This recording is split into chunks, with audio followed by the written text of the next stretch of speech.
the signal that we are online is here. So, ladies and gentlemen, I would like to welcome you here at Hybernská campus. This is for us a very special day because we have you here, the International Committee for Marketing and Public Relations of the conference ICOM. So thank you for choosing our premises for your meeting. My name is Marcel Kraus and I'm team leader here in the Hybernská campus, and I would like to say you a few words about this place, what this place is about. Maybe you wonder where you are here. Yeah. This is actually a common project established together with the city of Prague and Charles University, one of the oldest universities in Europe. Our goal and mission is to establish here a place, creative and innovative place where different scientific subjects can meet with the different members of different spheres, like NGOs, businesses, state organizations, and other academia. I would like to create here a space which is in a favor of meetings and talks and freedom of expressions in order to support innovations in any kind of place, societal challenges, business challenges, etc. And I think that your committee is here very well because it has very much common with the so-called third mission of the university. It is the relationship between academia and innovations and research and the society or citizens or actually people. So once more, welcome in Hybernská campus. Thank you.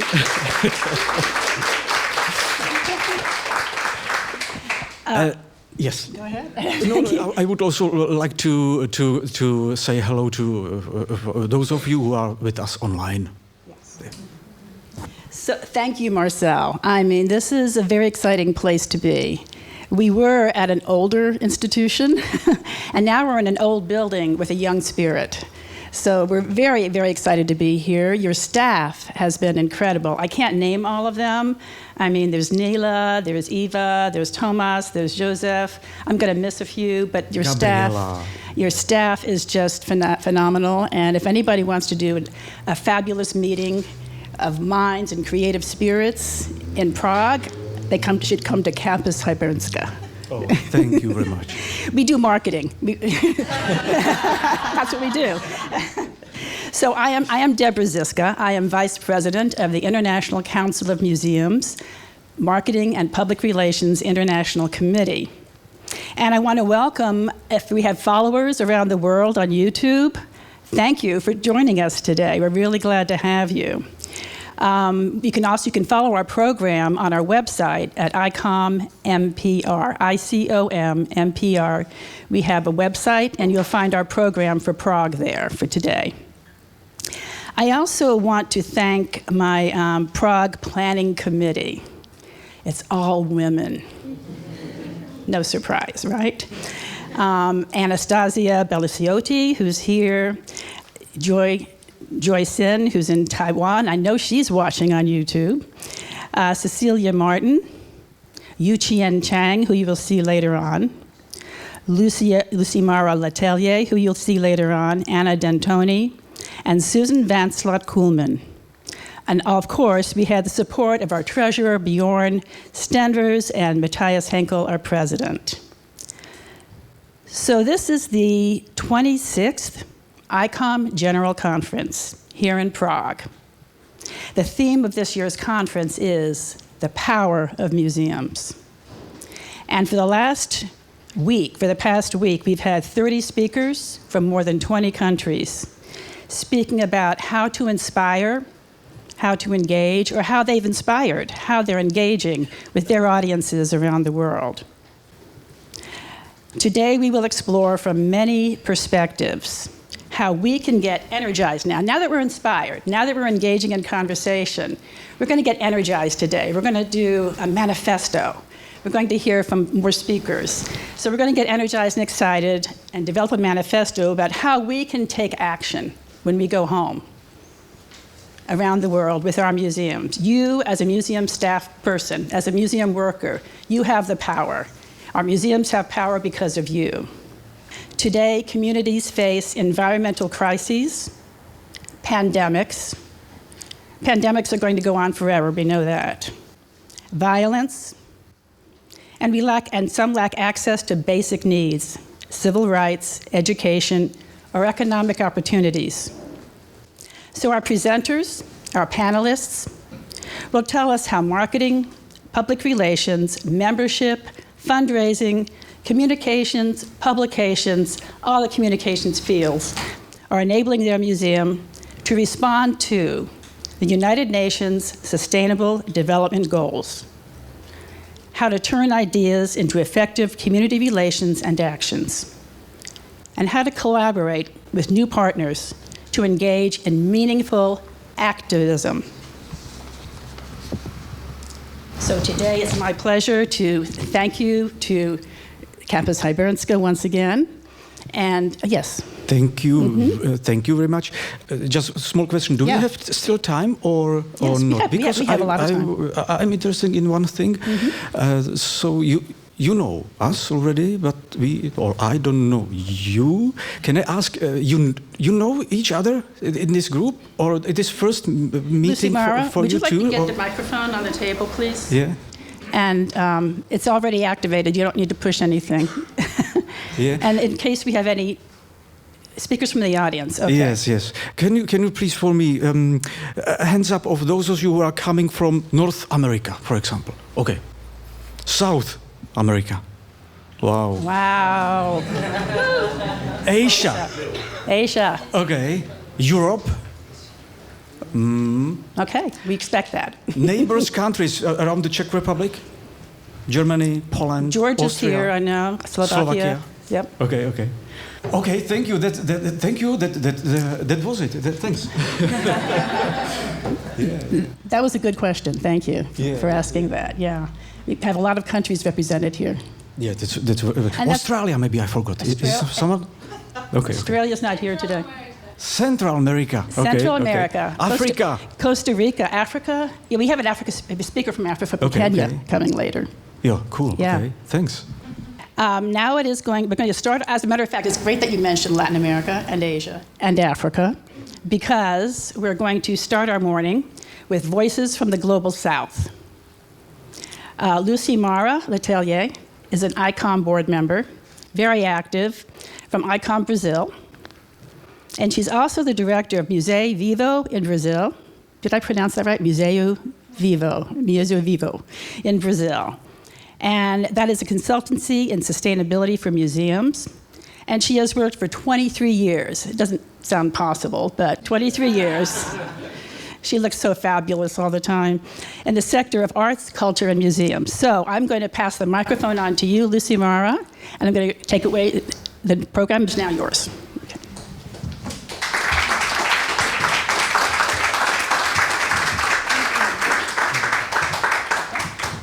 Good morning, everyone. It's really nice to see everyone here in the room now, because we have been working for 1 year in this program. And it has been very exciting, as she said, because we believe that when we would get here, which is the August 25th, by now we would have voted the new museum's definition. So I think it was very enthusiastic yesterday when we saw everything going on, and looks like I think we got it right, because today it's about how we take action to move forward and to actually make it happen, which is a big challenge for all the museums. So basically, I just want to say hello also to our friends who are on the YouTube following us. It's a little early in Brazil, but you may have seen, you probably will see this later on the recording that you're going to have. So the power to take action, taking action in a post-COVID world, Voices from the Global South.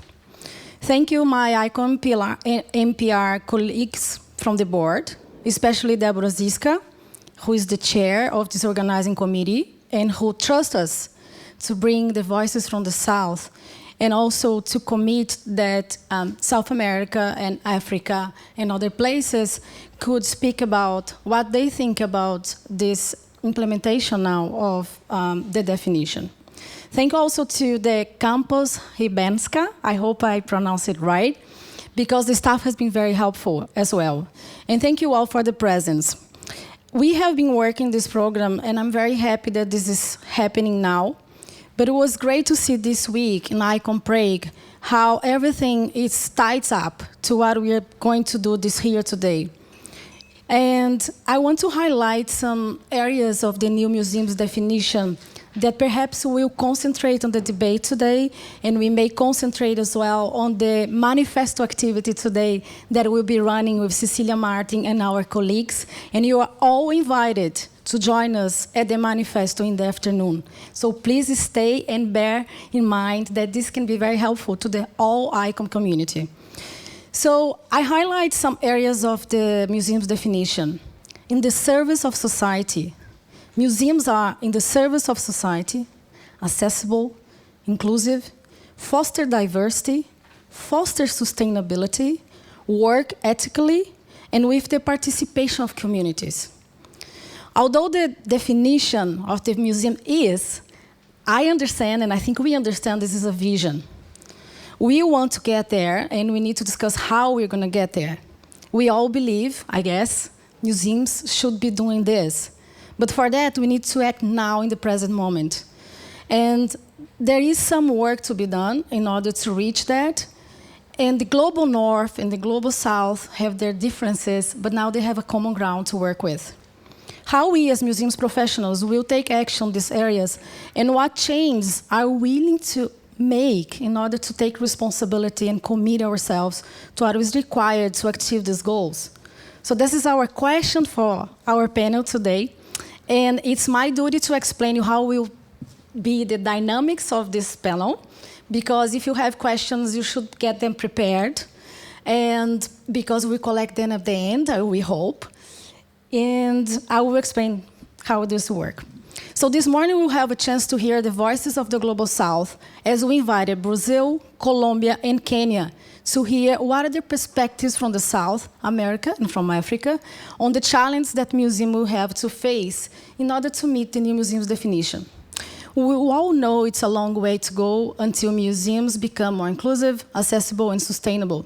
And we also know there are differences between the North and the South, and that COVID crisis has brought enormous challenges for museums, both on financial sustainability, but also struggles about how to deal with the audiences when we were just restricted to the digital world. But also, COVID demonstrated that huge social issues, museums were capable of offering support in terms of mental health, in terms of fighting poverty, and also uniting communities in difficult times. Alongside struggles, museums have demonstrated during the pandemic times their power to create partnerships and be immensely creative on finding ways to overcome the urgencies of such a critical moment.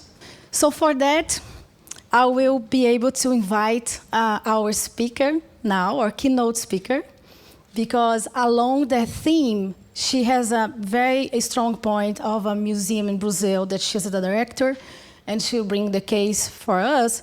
So Marilia Bonas, she's from Brazil, and she has been elected just yesterday a member of the executive board.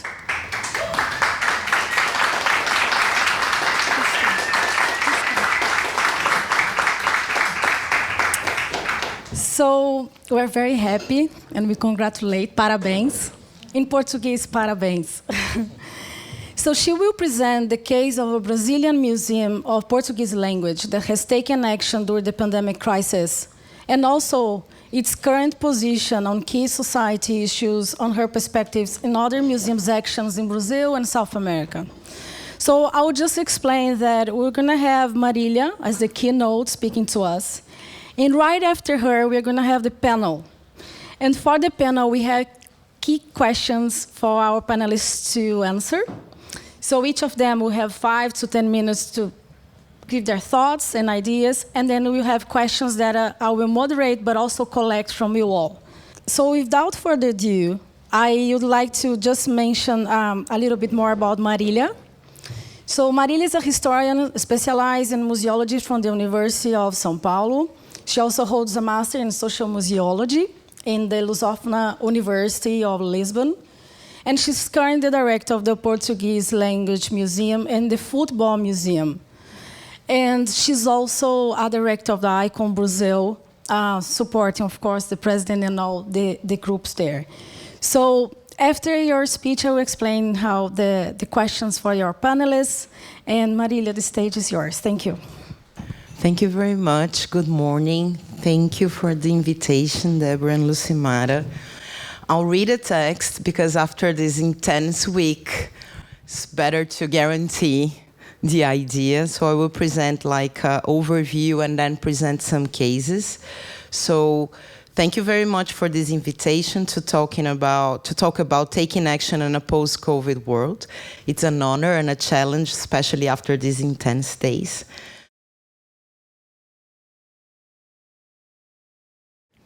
So for the beginning, we changed a lot in 3 years. We dealt with fear, with grief, layoffs, closures, insecurities. We have changed personally, we have changed professionally, ICOM changed. Our lives changed. Museums have changed. In this perspective, the debate on the social function of museums and our commitment with communities also reached another place.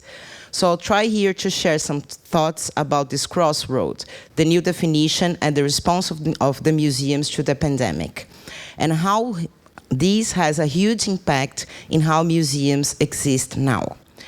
This debate of the social function of museums is not recent. We can think about 1950s seminars about the role of museums in education, the creation of eco-museums, community museums, territory museums. Also this year, the Declaration of Santiago turned 50 years, and it's so valuable and addressed to so many contemporary issues. So as a Latin American, I really recommend that you read the Declaration of Santiago to discuss all this that's really connected with the new definition of museums. So, of course, in our context here, it was the wording of the new version of the definition of museums in 2019 that reignited this debate. Democratizing, polyphonic, partnering with communities, global well-being, these terms, which have impacts in terms of practice and policies around the world, somehow translate the zeitgeist, the spirit of the times of museums. In 2019, what were we dealing with? Climate change, migration crisis, threat to originary people, revisionism, denialism, far-right governments, fascism, ultranationalism, growth of inequality, politicization, polarization of human rights, and then the pandemic. And then this. Addressing or not to these issues, dealing directly with them, how to deal with them, and with whom, with which tools, all of these occupied the center stage of ICOM's discussion and tensions in the last 10 years. But this zeitgeist, this spirit of the time, brought by the definition debate in Kyoto, was catalyzed by the advent of the coronavirus pandemic. A debate that seemed theoretical becomes a guide for action and a guide to the museum's responses to this situation. So it's interesting to analyze the response of museums to the pandemic and think about in which way they translate what are museums for in the century 21. There were two types of response to the pandemic, and happily we had here in the conference many presentations about them. I'm so sorry about the platforms, this misspelling that I was reading. So, migration to digital platforms and civic actions. We had a lot of digital engagement in a communicational perspective that expanded the presence of museums in social media, new platforms, and other medias. But here I would like to highlight digital initiatives that are less content producers, users, and more building nets, dialogues, common strategies. So we have these two fronts, different fronts that I would like to share with you. Collecting actions. So many museums, not just historical or city museums, based on different strategies, collected the pandemic. The issue of multivocality and participatory process are a highlight of many of these responses. So Science Museum Group, National Museum Australia, collecting COVID. And so the polyphonic, the multivocality, this is really an intense strategy of collecting the pandemic. Still is, not was, because the pandemic is still here, unfortunately. And then we have also actions of direct relationship with the public on virtual platform. I bring here the case of the Football Museum, which began to provide educational and dialogical activities with elderly people in isolation, in institutions or in their own homes. This project is one of the nominees for ICOM Awards today. So it was really, really, really, and if you can see in the photo, these are like a party of these elderly people in isolation to connect with our team, our educational team in the Football Museum. They were really happy. They put the best clothes. They sang songs. It was really, really, really great. And we're still developing this project and trying to analyze what are we going to do, what are we going to do next. And then we had also action of direct civic actions. So I will present like Colombian cases. So, but of course we'll again back to this. So the Museu Casa de la Memoria in Medellín mapped the needs of its territory and worked on the distribution of food and medicines, also listening and documenting stories of these neighbors. They become partners of the municipality during the pandemic, and this action resulted also in an exhibition reinforcing the relationship of this neighborhood with the museum. And I will dwell a little more on this case of the Portuguese Language Museum, where I work under the executive direction of Renata Mota, that will join us in our next panel here. So the Portuguese Language Museum, with Casa do Povo and other cultural institutions in the region and a lot of social collectives, created the Rede Cuide do Bom Retiro, net Take Care of Bom Retiro.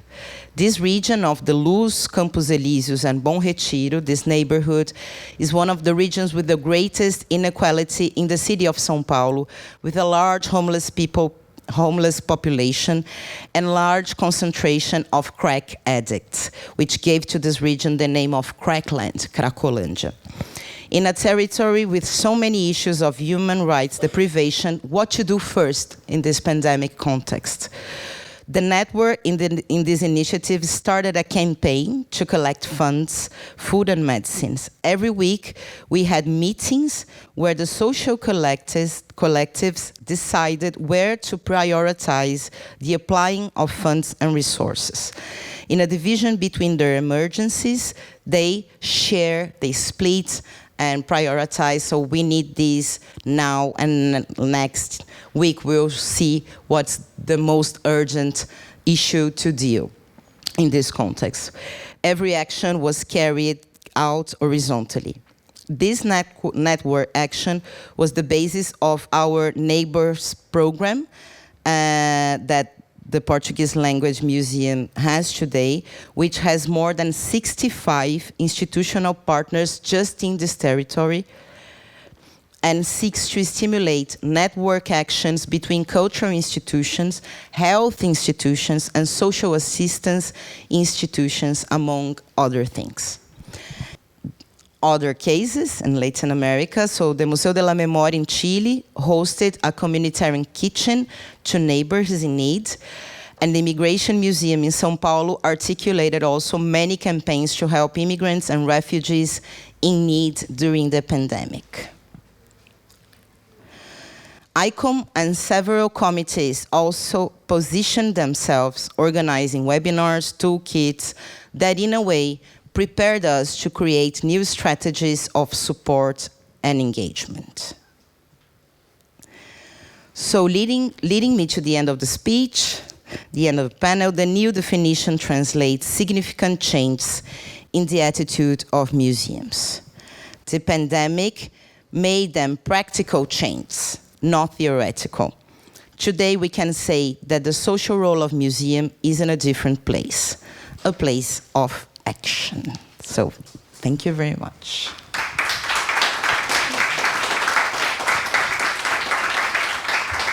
Now stay. Thank you, Marilia. We especially saw this case of a humanitarian action that was done in Bom Retiro. And this made a lot of attention in Brazil because at that time, the Portuguese Language Museum, of course, has an important digital network and audiences that follow them. And a lot of NGOs that take care of this area, which is the private area, and have very high social critical issues, we're counting on you as well for the audiences to help and to bring what was needed there. And I think it was very good how the museum mobilized a more massive action that could support the NGOs there. And I was in a panel 2 days ago, and people were asking how museums can do partnerships with non-profit organizations. And I think this is a wonderful case. And the report is written in English, and it's available on the page of Casa do Povo. So everyone that wants to check and see the results, and they have reported back to all the donors who have contributed. So it's really a good case that you should look at. I will invite the presidents of the committees from ICOM that are here, but we are waiting for Linda from Kenya. She had a struggle to get here this morning, but she will come as we go along with the presentations. I think that's fine. So please, Renata and William, join us here, and then I will introduce you properly.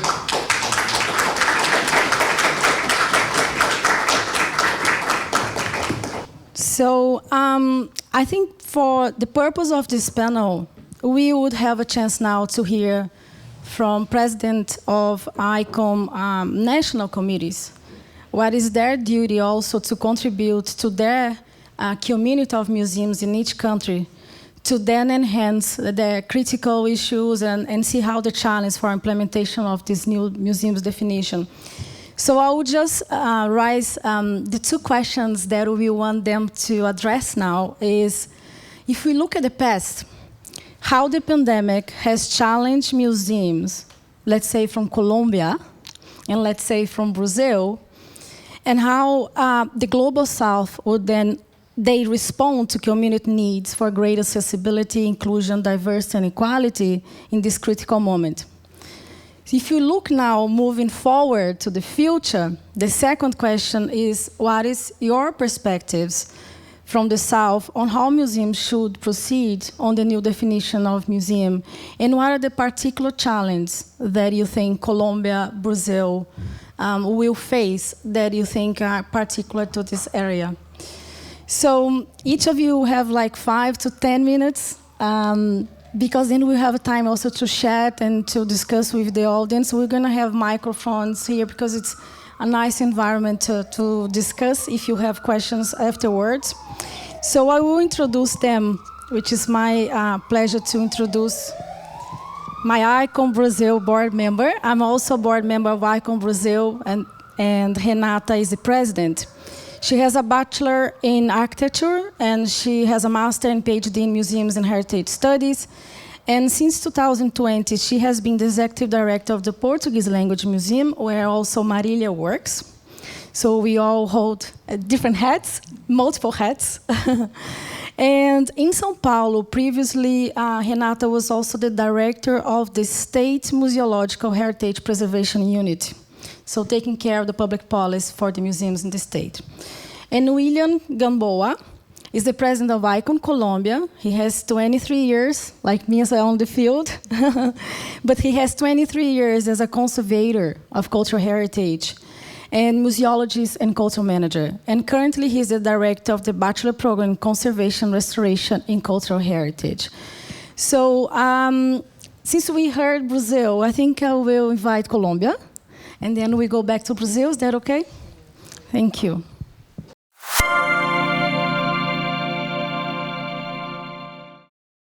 Good morning, and thank you for inviting me here. For me, it's an honor to come and share some ideas and thoughts. First of all, when I was elected president of ICOM Colombia, it was a month after the pandemic started, so it was really difficult. I was elected online. It was like the first time that we did it in Colombia, a conference. So once I got in the presence of ICOM Colombia, the first thing I have to face was the museums claiming for money. They were in a desperate situation. They were facing financial problems. They had a lot of dismissal of staff. And they also started to ask the government for help. It is important to point that museums in Colombia, there are many private museums that don't have any financial from the program from the government. So they are the only mean of income, of getting an income. It's the visitors. So when the museums closed, the museums were almost about to close definitely because they didn't have the money to pay the rent or to pay the electricity or different things. So the government extreme right-wing government was unaware of the things that were going on. And also one of the important things that happened is that it was very visible, the precariousness of the museum sector in Colombia. And it was important that although the situation was very hard and the people were in a desperate situation, museums around the country started to work in network.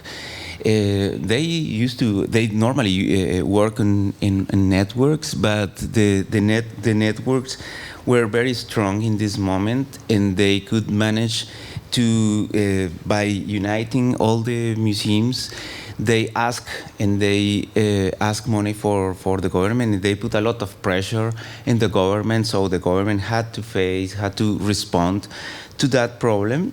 But also one thing that I would like to address is that during the pandemic, there was a big social demonstration and social explosion in Colombia. I don't know if you have seen in the news, but there were many people, including me, of course, in the streets, but mostly young people, my students.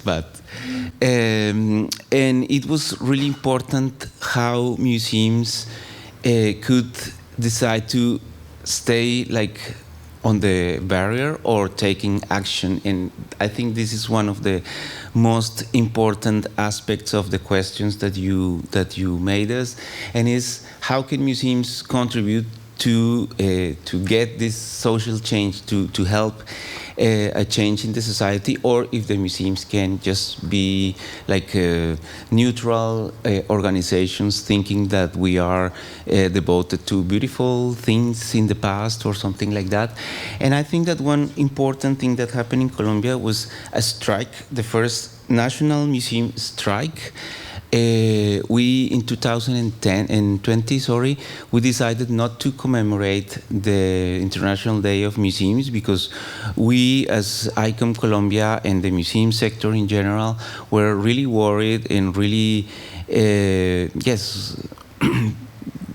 very sad because our young people were being killed and tortured by the government.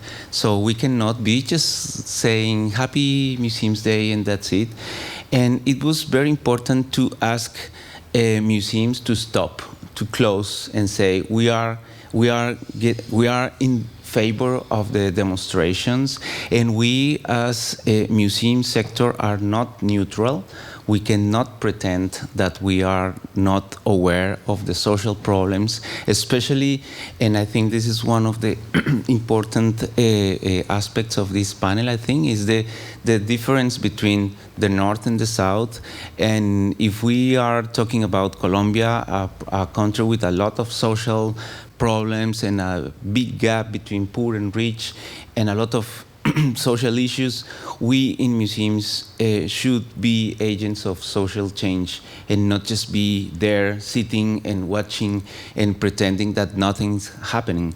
So this National Museum strike was very important for us also to demonstrate that a lot of museums are not independent in the way that they cannot take action because they are in pressure, because they are going to be fired to say something.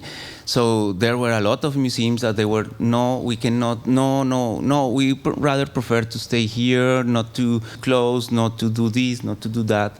But there were many museums that support the idea, not only in Colombia, but in different parts of Latin America and also in different parts of the world. And the result of this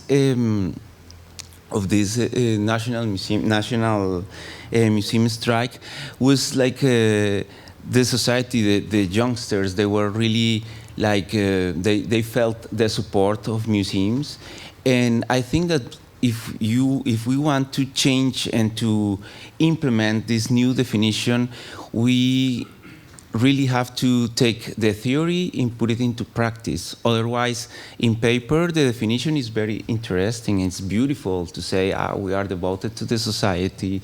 You know, it's really nice. But if we don't do anything, if we still keep thinking that museums are neutral, that museums are not social, that museums are not that we cannot do anything because we are in the cultural sector, I think that we have a strong opportunity now, and I think that at least in Colombia, and I think in many countries in Latin America, throughout Latin America, we have a lot of, this is a historical opportunity to contribute, to really contribute to the society. And I think if it's not easy because of the pressure of the government. Nowadays we finally got a change.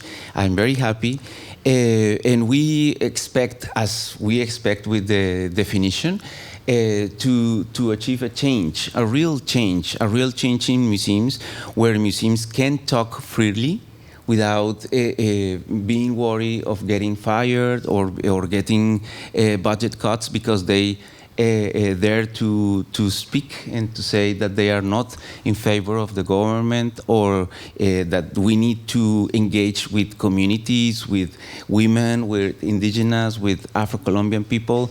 So if we really do that, and if we really allow people to communicate, to be represented, to participate in the museum decision process, I think we could get a real change. Otherwise, it's like a waste of time. This 3 years of museum definition, if we are going to do this only to have a nice definition in paper, but if we are not going to do anything, it's a waste of time. Thank you.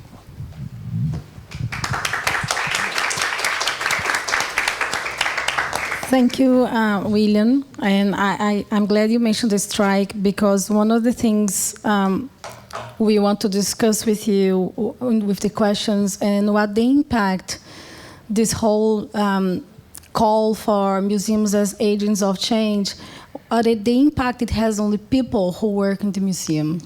And when they are on board for change, they also need support from the network, support from ICOM, support from public policy, support from independent organizations, because it's hard to stand by themselves and say, look, I'm an agent of change and I'm alone in a museum. But when you mention this, I think it's very important to see a collective action towards a change in the museum sector that I think Colombia did really well. And it's hard, it's a struggle, but I think you did it collectively, which is very good. So I will invite Renata. You have your own mic, and please, the floor is yours. Thank you. Hello, everyone. Thank you, Lucimara. Thank you, Deborah, for the invitation. It's really very nice to be with you all here. Well, the question regarding taking action and putting the new definition into practice, it's really very important right now. And I think we no one have the right answer, so I'm very much eager to hear from you all here in this audience, very diverse one. I will read, because as Marilia, we are all very tired, and so not to take too long. I believe we are all tired of these intense days of the conference and assemblies that took place yesterday. We are also very thrilled with the results. We have now finally a new museum definition approved by a large majority, and we can think forward. The organization of this panel asked to select an image to illustrate my speech, and I brought this photo of Museu da República in Rio de Janeiro. On February 26, 2021, Mário Chagas, director of the museum, wrote in his Facebook, "Today was one of the most important days of my professional life. The Museum of Republic became a vaccination center against COVID-19. By that time, in February 2021, Brazil had an average of almost 1,500 deaths a day, and the beginning of vaccination was a sign of hope. A museum turning into a vaccination center is not something we could think about a few years ago, but at that moment was the most significant action a museum director could implement." What were the most important days of your professional life? This question is a necessary one for the present times. We know that the current context requires stronger leadership, which assumes that museums are not neutral and non-political. On Tuesday, I participate at the ICOM-MPR roundtable, in which I speak out the urgency of the current Brazilian economic and political context that led to the growth of inequality and hunger and the weakening of Brazilian democracy. There, I took back to the Santiago de Chile roundtable, which took place 50 years ago, that Marilia mentioned before, and become fundamental reference to the Latin American museums. In that session, I also brought the idea of a museum in process, based on national reality and various regional realities, so that the museums can be possible as preserving memory and inspiring changes. Along with the social role of museums, ideas that Santiago Roundtable provided us, the new museum definition must guide us, inspire us, with the incorporation of new terms such as community, sustainability, diversity, inclusion. But how to support an action that meets current emergencies and leads to transformation? Where to start? I guess no of us have the right answer. It must be a daily practice, starting from inside, facing the necessary structural changes in our governments, teams, and board members' profile. A daily practice, structuring internal and external actions, renegotiating compromises in dialogue with our communities. Museums are part of a society and its communities and must be active resources in the territories that they are located, to and with the communities. Museums actively present in social and political life.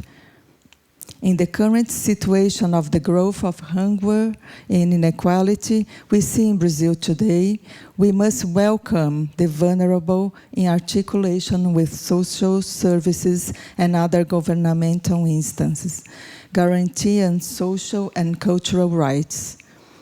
In democracy at risk, we must promote safe spaces for debate that leave the comfort of institutional neutrality.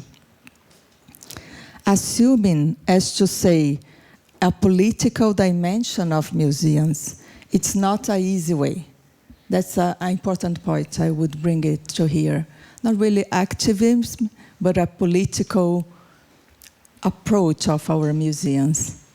As Maria Vlachot mentioned in a recent text, museums should be led by people aware and involved in what goes around, humble and brave, who have the ability to hear and take risks.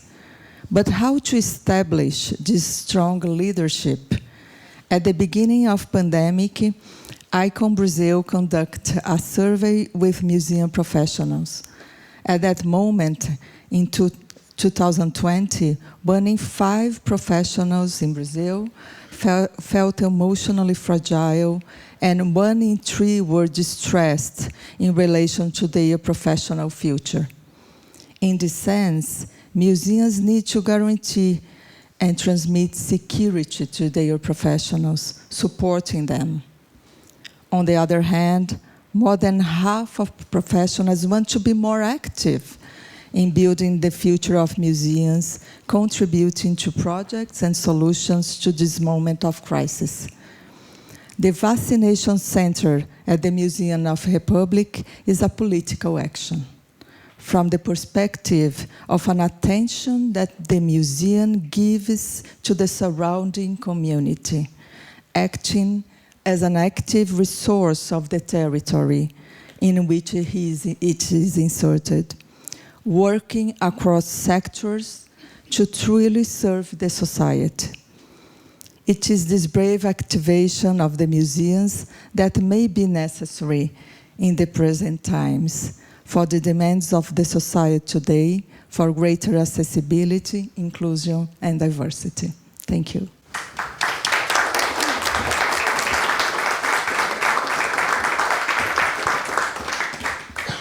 Thank you, Renata, and I think it was really good that you mentioned the table of Santiago, because for some of us in Latin America, it's going back to the basics. It's really going back to its sustainability. It's really looking forward to take care of the territories and inhabit with them, right? And co-create with them. So I think it was, I saw part of this table discussion, and I think it's very important that we are not recreating the wheel, but we are reminding us what is essential and important in museum's work. So it's really good.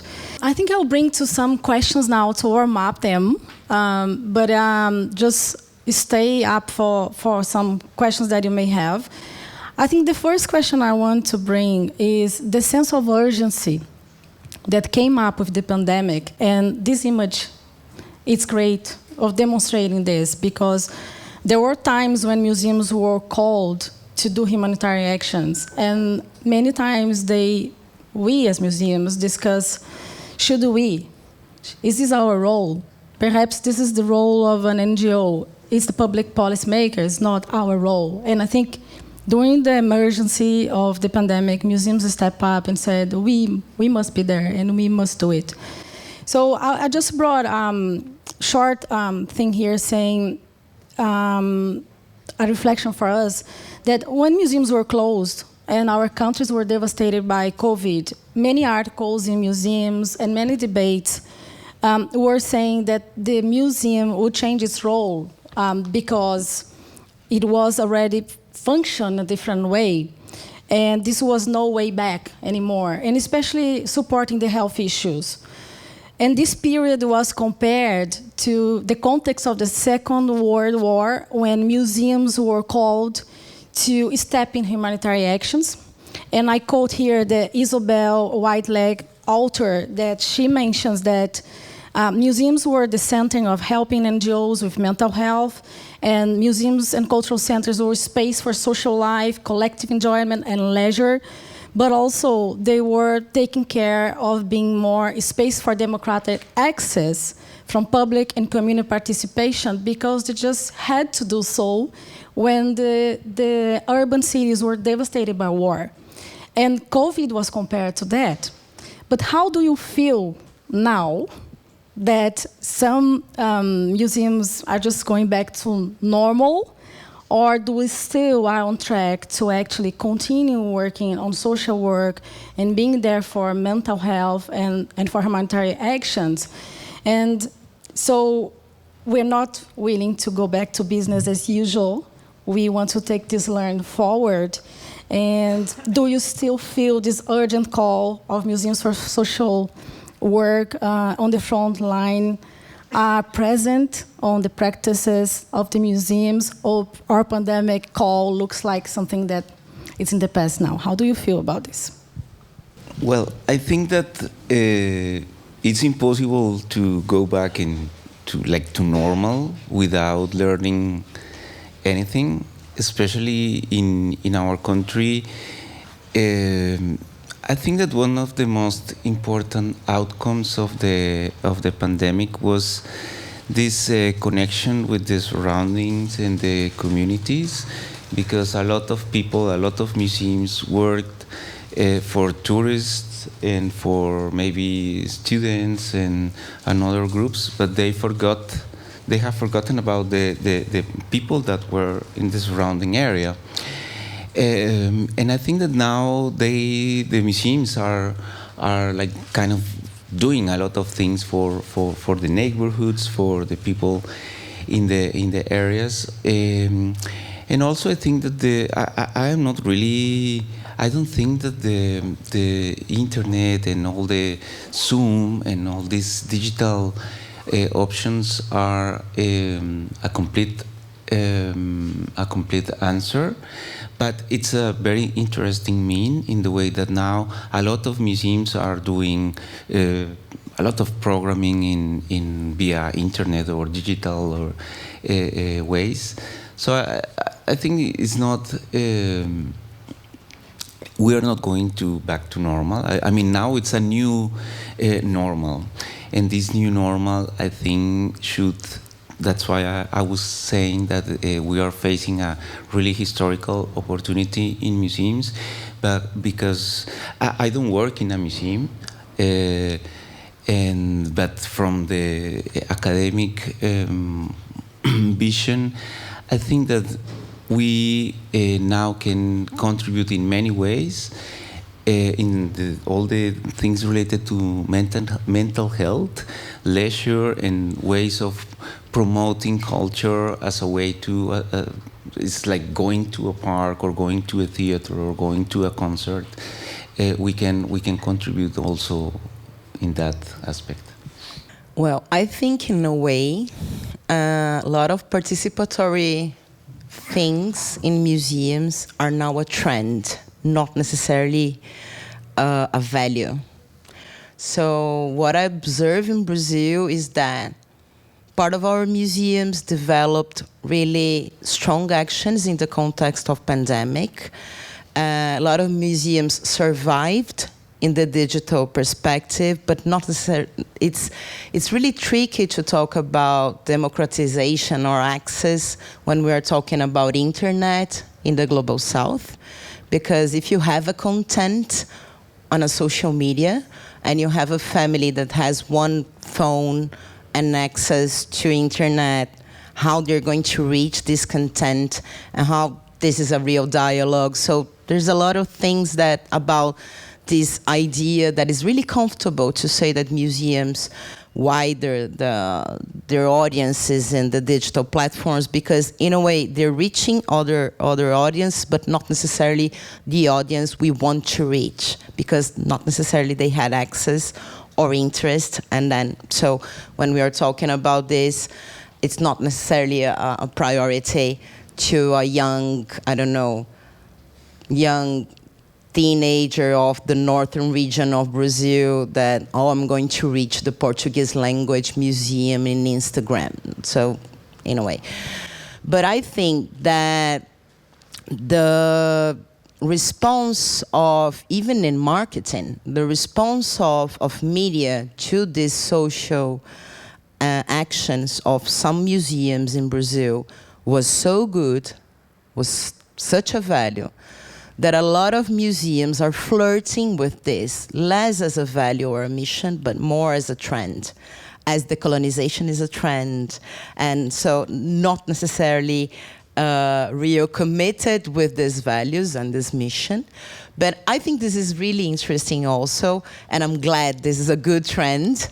And so I think that it's really, we're observing like many participatory and listenings and roundtables and actions with the neighborhoods and territories in museums that before the pandemic, they were not really keen, not really excited about these things. So if it's really committed or not, I think the pandemic stressed out this kind of thing that we are discussing here, is because ICOM has this power to give value to this thing.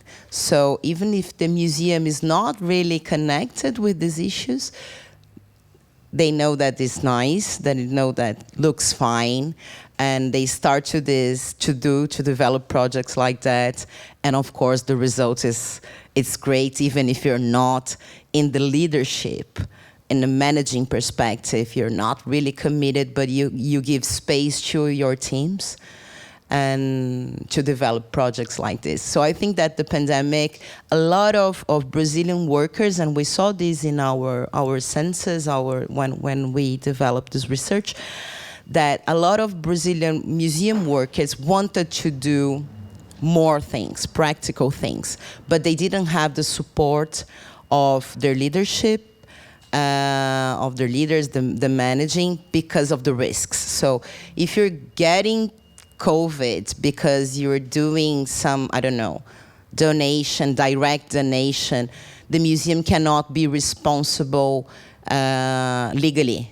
So we do not recommend. So a lot of people wanted to work, and a lot of people joined different actions of different museums because their own museum didn't give the support because of this afraid of these people getting sick and the museum getting, I don't know, in a legal responsibility of this action. So it's interesting to observe that in a way, even if it was fewer museum that could be, this stressed and provoked a change in some places.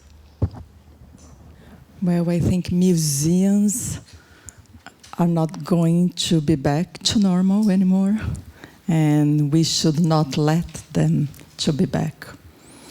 And I'm sorry for my bad reading before. It would save time if I only send it to you. But I guess the point here I would like to discuss is how difficult it is for a museum as an institution to jump into this political approach.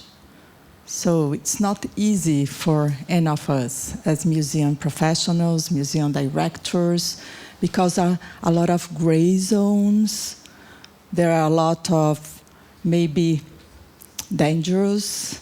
And in Brazil, most of the museums are public, so we are in direct connections to the governments, and so we don't have the total freedom to do what we want to do, but we had to find a way, because we have a public mission we have to accomplish.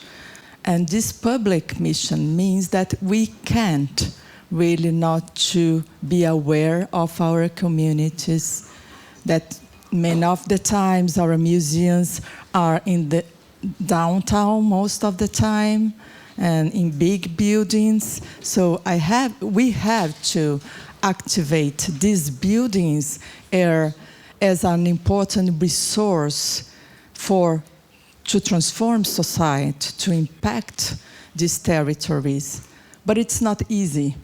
As Marilia said, there is a lot of kind of trendy thing to do things with the communities, but to really do it, and for a long period, as an institutional commitment, it is really, that's compromises sometimes.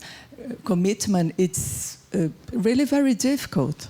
And if you don't discuss in an open way like this, we are not going to go ahead, because they are dangerous and it's not easy. We have to, of course, to dialogue also with the government, the president, and with different views, and of course in divided societies we've been seeing more and more.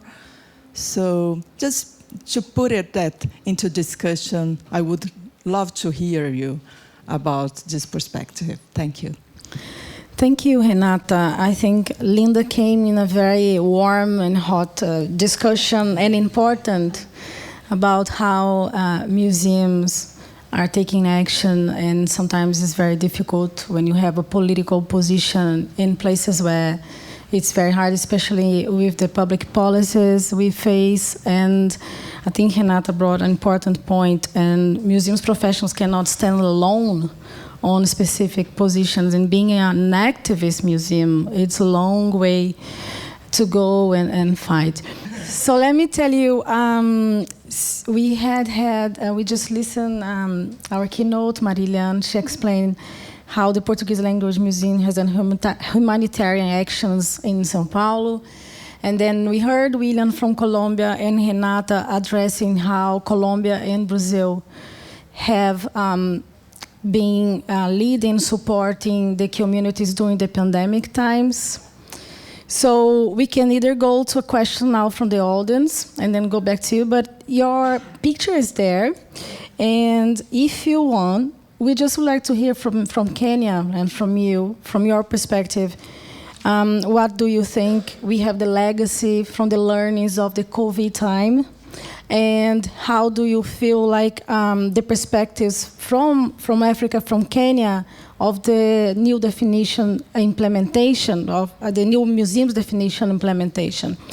So I think I will introduce you for the audience so they know who you are. If you feel okay and you breathe already. So Linda is the president of ICOM Kenya, and she has 20 years in the museum sector. She also sits in the World Heritage Committee of the National Museums of Kenya. She's currently the Grants Coordinator Officer in the Tutorship of Repository and Research at the National Museums Kenya. She also has been a curator of the Karen Blixen Museum in Nairobi. So I want to apologize for being late. I was here on time, but I kept going around the building, and everyone said, go this way. And I went this way, and I couldn't find the place. So I bumped into him. I didn't even ask his name. I just saw the ICOM bag, and I said, we are lost together. And so we found the place. So thank you very much for inviting me.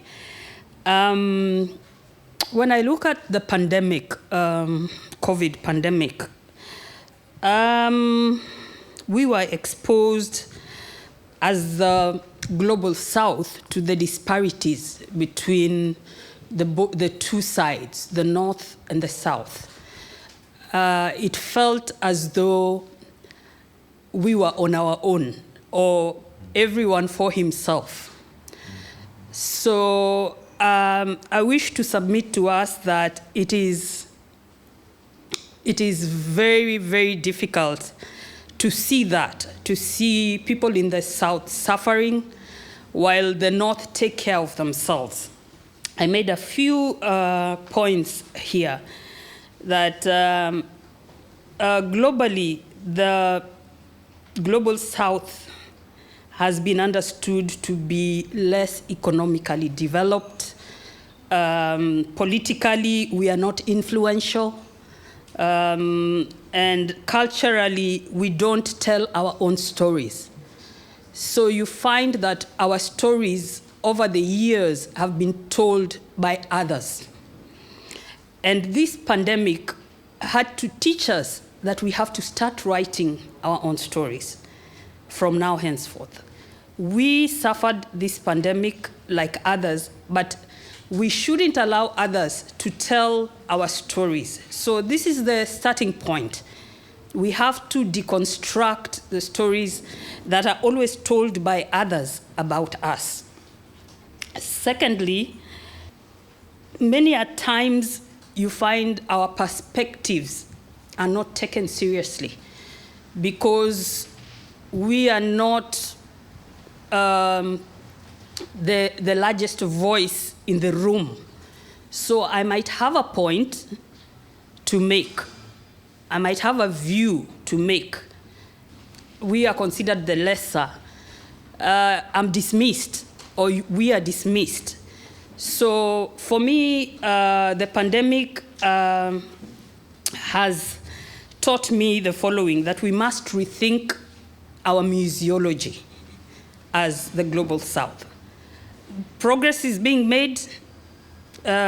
We can see shifts here and there, collaborations bringing us together with the North, our objects, our cultural objects being returned, but it's not enough.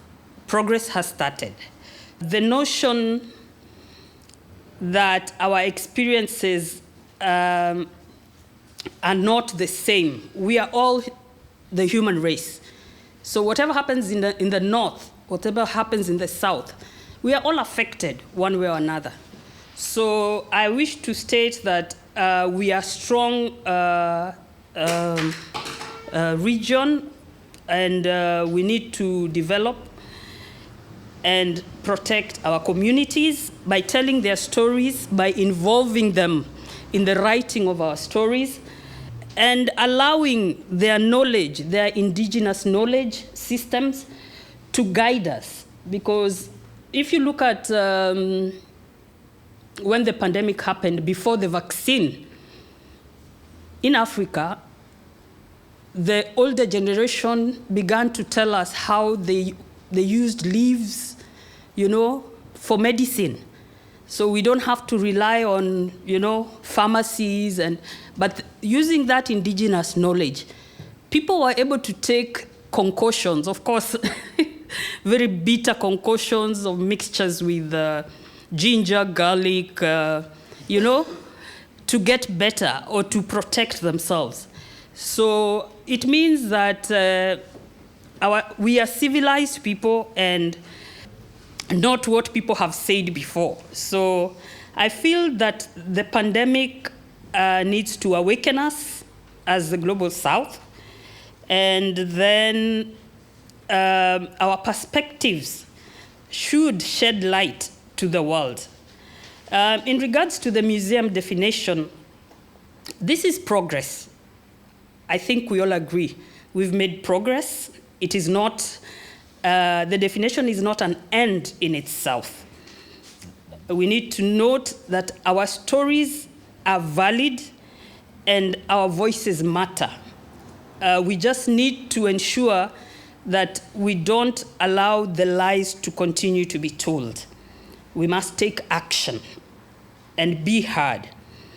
During the plenary, it was implied by some speakers that it is not perfect.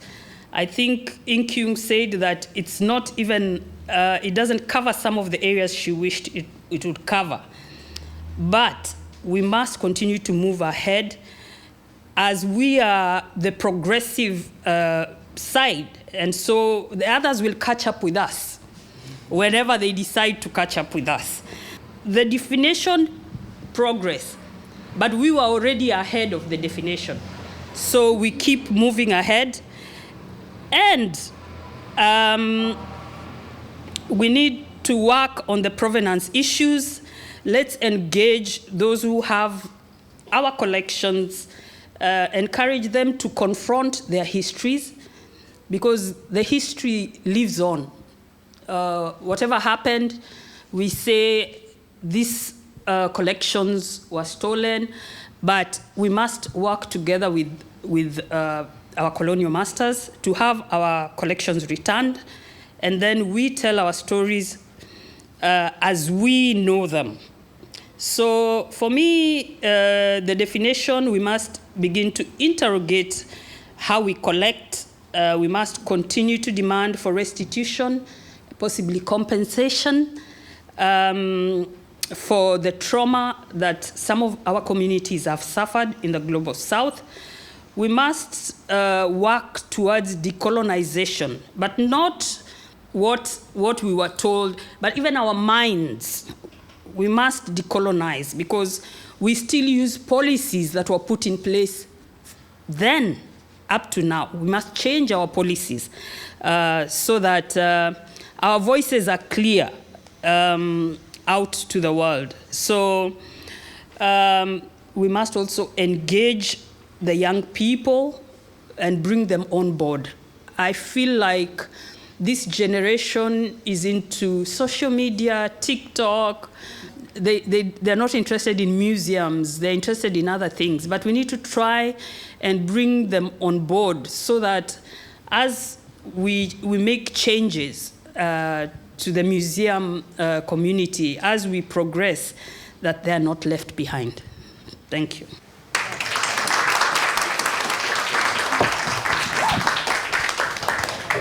Well, thank you, Linda. Sorry you had struggled to get here. We are glad now that you're here because we want to hear your voice, and your voice matters to us. I was going to ask if anybody has a question from the audience, and we do have many other questions here, but I feel like asking now if anyone wants to raise your hand. And Okay. Hi, I'm Anna. I'm from Italy, so I'm still a student, so I'm kind of the younger generation-ish. So my question was because you were talking about the moving on digital platforms for museum during the pandemic.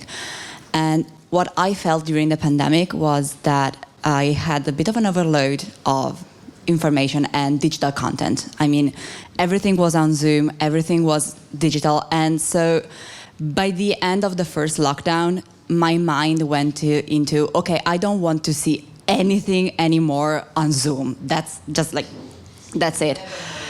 Exactly. So my question is more, how do you deal with this feeling of overload of information and digital content in museums? I think I'll hand it to Marilia because she brought this and she's a museum director, but anyone, please feel free after her to address. It's interesting to observe that everything that we were doing during the pandemic, now we don't have any audience, except when we are talking about courses or more academical workshops, when we can reach people from distant cities and then. But in a way, we have something in our museums, both Football Museum and Portuguese Language Museum, that is the physical experience. So we believe that when you go to a museum, it's you put yourself in a movement to go to a special place, to have a special experience. And this is really interesting, and in a way, it's really tricky when we're talking about QR codes. We have a young committee in the Football Museum, and they hate QR codes because they say every time you reach a QR code, you see your WhatsApp message and your Instagram, and you disconnect with the experience, with the physical experience. So in a way, we are really committed to give the better whole physical sensorial experience in our museums. And the digital content is more to guarantee that people that cannot be physically can be interested and explore in their own time. So, but it's interesting because I think that we don't have any idea of how we're going, because everyone is like Zoom stressed. And I don't know for you guys, but in our context, we had like the virtual meetings, they're still running, and we have the presential and all the work when you're going physically to the places. And so we have like 2 layers, and we didn't have less virtual meetings than, and so I think that we're adapting yet. this perspective of what museums are going to develop. But it's interesting because we observed, in a way, in our daily routine, and Renata can agree or disagree, that we do not necessarily reach who we would like to reach. So it was like people that already was impacted by the algorithm, and then so it just visited a website of museum or social media, liked, and then a new audience is more difficult to engage, or you have to pay, or you have to have a strategy that is really aggressive to engage, and TikTok and everything. So we're flirting with this. But I'm not sure if it's going to be the same after the pandemic, but definitely in a different strategy, I think.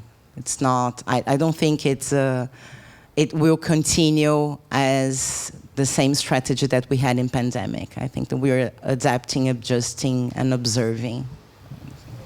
And I think you also mentioned in your speech about the importance of the digital for civic engagement. And when the museum is leading specific causes, and the audience can act on behalf of you, and the museum can act on behalf of the audience. And I think perhaps that's a big, important legacy of the digital work during the pandemics, because museums were learning how they could, together with hospitals, do something, how they could join up even by hashtags or by doing a work together, or by doing a join-up action for diverse audiences that would benefit them both. So I think this is a good legacy as well of the civic engagement, learning from the museums as a legacy of digital work. Renata, please. No, it's pretty much what Marilia said. What I would like to add is we don't really know the audience we are reaching with the digital. We need to think more about that, understand better. Because when we say we are totally sucked with Zoom meetings, it's true for us here. But the beautiful thing of the pandemic, by that time, we have to be digital, all the museums, that we could really reach totally new audiences. And at least Brazil, in the last few decades, we somehow improved a lot. We reached much more people, and not mentioning all the public policy we could implement, which is really very important. But we have almost the same profile of our visitors. We have more visitors, but it's about the same. The upper level class. And the digital for me, it's really very important because we really can think about new audiences, and also the far behind that can't access physically the museum. We have a question here from this Luis Marcelo, and I also see Martin will speak as well. Martin. Just a brief comment. I was thinking about what Renata said about the difficulties of jump in and take action, and also what Linda said about public policies. By the end of the day, what really makes the difference is the attitude, it's the senior management attitude, either if they want to do it or not. But here's the thing, the new definition opened some backdoors to it. You can, Daniel said, you can hack the whole thing, because you have communities and you have ethical practices. When you mix one with the other, there's a back way so you can, that allows you to easily jump into the thing that you want to do, if you want to do. That makes all the difference. But we totally need to think about new strategies, isn't it? My question, I have had the wonderful opportunity in 2017 of going to Medellin, Colombia, spending a couple of weeks there, and a lot of time at Parque Explora and learning about their impact on Moravia, which was once the most violent, drug-ridden community in Medellin, which was at one time the most violent city in the world, thanks to the Medellin cartel and other things that were happening in Colombia in the 90s. We all know a Renaissance took place, or you should know, Google it. A fabulous Renaissance took place in Medellin, as you mentioned, and the museums, the libraries, providing the most fantastic cultural centers, libraries, museums, in the poorest, most needed parts of the cities where they had the fewest resources. Now they had access to tremendous resources of community-centered institutions that were actually run and operated in partnership with the communities. And this is just skimming the top of the iceberg there. What I understood, being on the ground, you need to visit the Global South. You need to visit our colleagues in Kenya, in Colombia, in Brazil. We need to visit them, we need to learn from them on the ground. Not just, I think, as a matter of fact, I think we should have our next, is it 2028? So after Dubai, I think we should go to Nairobi. Oh, absolutely. Right? Okay? Linda, let's do this. Let's go to Nairobi in 2028. I will come to Nairobi next year. Oh, well, you're welcome. I love Nairobi. I was in Kenya. I was at a UN conference in Nairobi in the 1980s. They know how to do this. Yeah. They know how to do this, obviously. And I think only by visiting, by being there, can we understand and communicate. But although we want to hear more from you, you're right, we need to hear more from you. And I feel like your social media, maybe I'm just becoming aware of it, but it feels like you are communicating more than before about the National Museums of Kenya. And go to Google Arts and Sciences and look at Kenya. Oh my God, it's just the most wonderful panorama of history, of culture. It's just the most fantastic thing on there. So, yes. So on Google, we had a project with Google. We were doing a digital, we were digitizing our museum and our collections, and that's why it is more visible. So I would also urge maybe other museums to just contact Google. I think it's a big project. They're willing to work with museums to digitize their collections and showcase them. I think it really helped during the pandemic. And she was talking about the way she was tired of Zoom. And initially for us, it was very difficult to even engage one another because of internet. Some of our African countries did not even participate in the ICOM-Define because of internet issues. They couldn't get good connections, you know. Oh, Kenya, we are quite ahead in terms of internet connectivity, but there were upsides and downsides of the pandemic in terms of physically going to work, going to the museum, and having meetings from home. So you found that you would be told to switch off your camera. So if you didn't have anything to say, and we felt that, there are people who just switched on and went about their lives, but you could see them. I don't know whether you experienced that. It was also an issue because you don't know whether this person is cooking in the kitchen or if they're really in the meeting, you know? So at some point, the management decided that we need to go maybe twice or thrice a week to the office physically and then work from home for 2 days. So you had to get tested every week so that they ensured that you were working. Some people actually disappeared for a year. Nobody knew where they were. So the pandemic had its good sides and also bad sides. I think it helped ICOM get us connected through the Zoom. We were able to achieve so much without meeting physically. But on the downside, it had a lot of programs.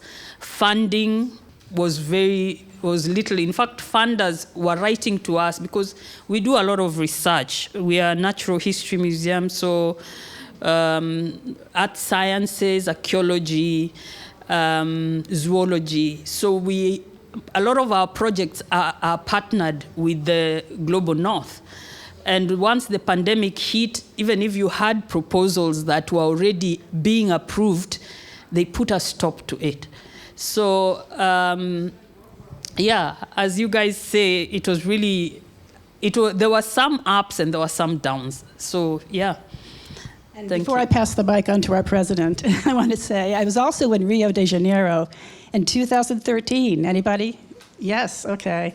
And I was lucky. I don't know if any of you were on. We took an excursion into the favelas, and there's a Museu de Favela, which blew our minds, you know, and because that is truly the most community-owned museum I have ever experienced. And I won't go into it now, but look it up, Museu de Favela. Yeah, and they'll help you find it and learn about it, because we can learn so much from the communities and what they've done in creating their own museums, and what Kenya is doing on another part of the spectrum to reach out to all parts of Kenya, which I'm in touch with a Maasai shepherd on Facebook. We communicate every day. Some of us are helping a young man go to high school right now. It's one-on-one. He's very opportunistic on social media. He says, I'm out here in the field with my sheep, and he's talking to us in the United States and all over the world. So they're connected. Yeah. He's connected. He's out with the sheep, and he's starting a garden, because the Maasai are generally meat eaters and they're grazing cattle, but he's trying to change them into vegetarians. So we're trying to help him with the community garden. So I'm wondering if museums are getting more connected. I'm sorry, I'm going to pass the mic in a second. Are museums getting connected with farmers and Maasai out in the field, farther out in Kenya, away from Nairobi? The kind of work that is done at the National Museums of Kenya, it is becoming policy that you cannot go into a community to do research without involving the community. So it's a slogan, an old-time slogan, not for us, without us. Mm-hmm. So even funders require that if you're going out to the forest, the community around the forest must work with you. You can't just go in and pick what you want to pick, your leaves or your plants or whatever it is, without involving the communities. So it is becoming mandatory in our daily work, not just the museum alone, but other parts, other sections of the economy. It is a requirement that you must work with the community.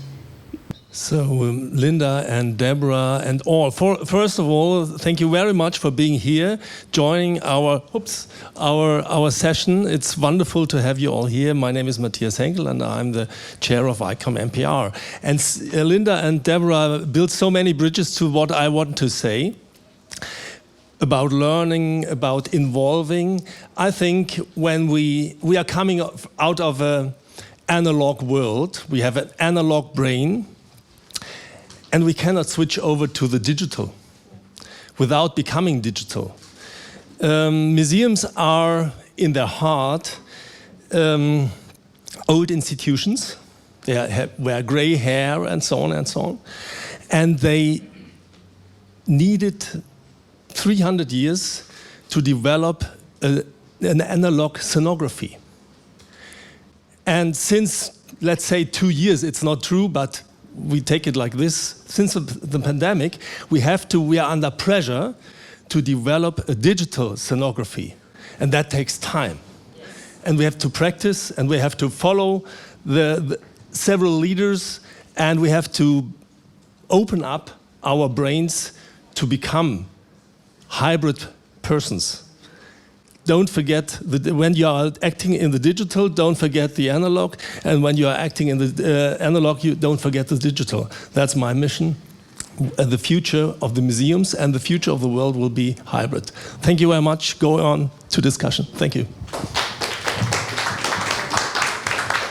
Thank you, Matthias. William, do you want to address the first point that she raised about Colombia? And then I go to the next question. Yes, thank you. About the community projects in Colombia, that it's now a trend that, especially in cities such as Medellin or Bogota, big cities with a lot of social problems, museums, libraries, and cultural institutions are like a way from the governments to take action in their territories. But I'm very critical, of course, because I don't work in museums, so maybe it's easier for me because I work in a university, so I can be as critical as I can. I'm critical about that kind of projects is that somehow when the project maybe was born as a community project, but once the government comes and takes action, it's not a community project anymore sometimes because it's because it's trendy, it's because it's it's fashionable, it's becoming successful because of the community, but now the government wants to go there, be present, and take all the credits from the community. And once that happened, the project is not a community project anymore and doesn't have the impact in community. So it's really sad in many projects in Colombia that, yes, of course, are very mainstream and they go to every conference all around the world. But it's sad that sometimes or many times it's just they just lose their initial goal. So I would like to address more the projects that are small projects in Rio de Janeiro, in Colombia, in Bogota, in Medellin, in Cali, in different cities that are not mainstream, that are not well known in the country, in the world, but that they keep on working with communities, having an impact, a real impact, economical, social, cultural, in communities. And I think that's great because when the bigger is a project and the more powerful is a project, normally the community tends to disappear, which is sad.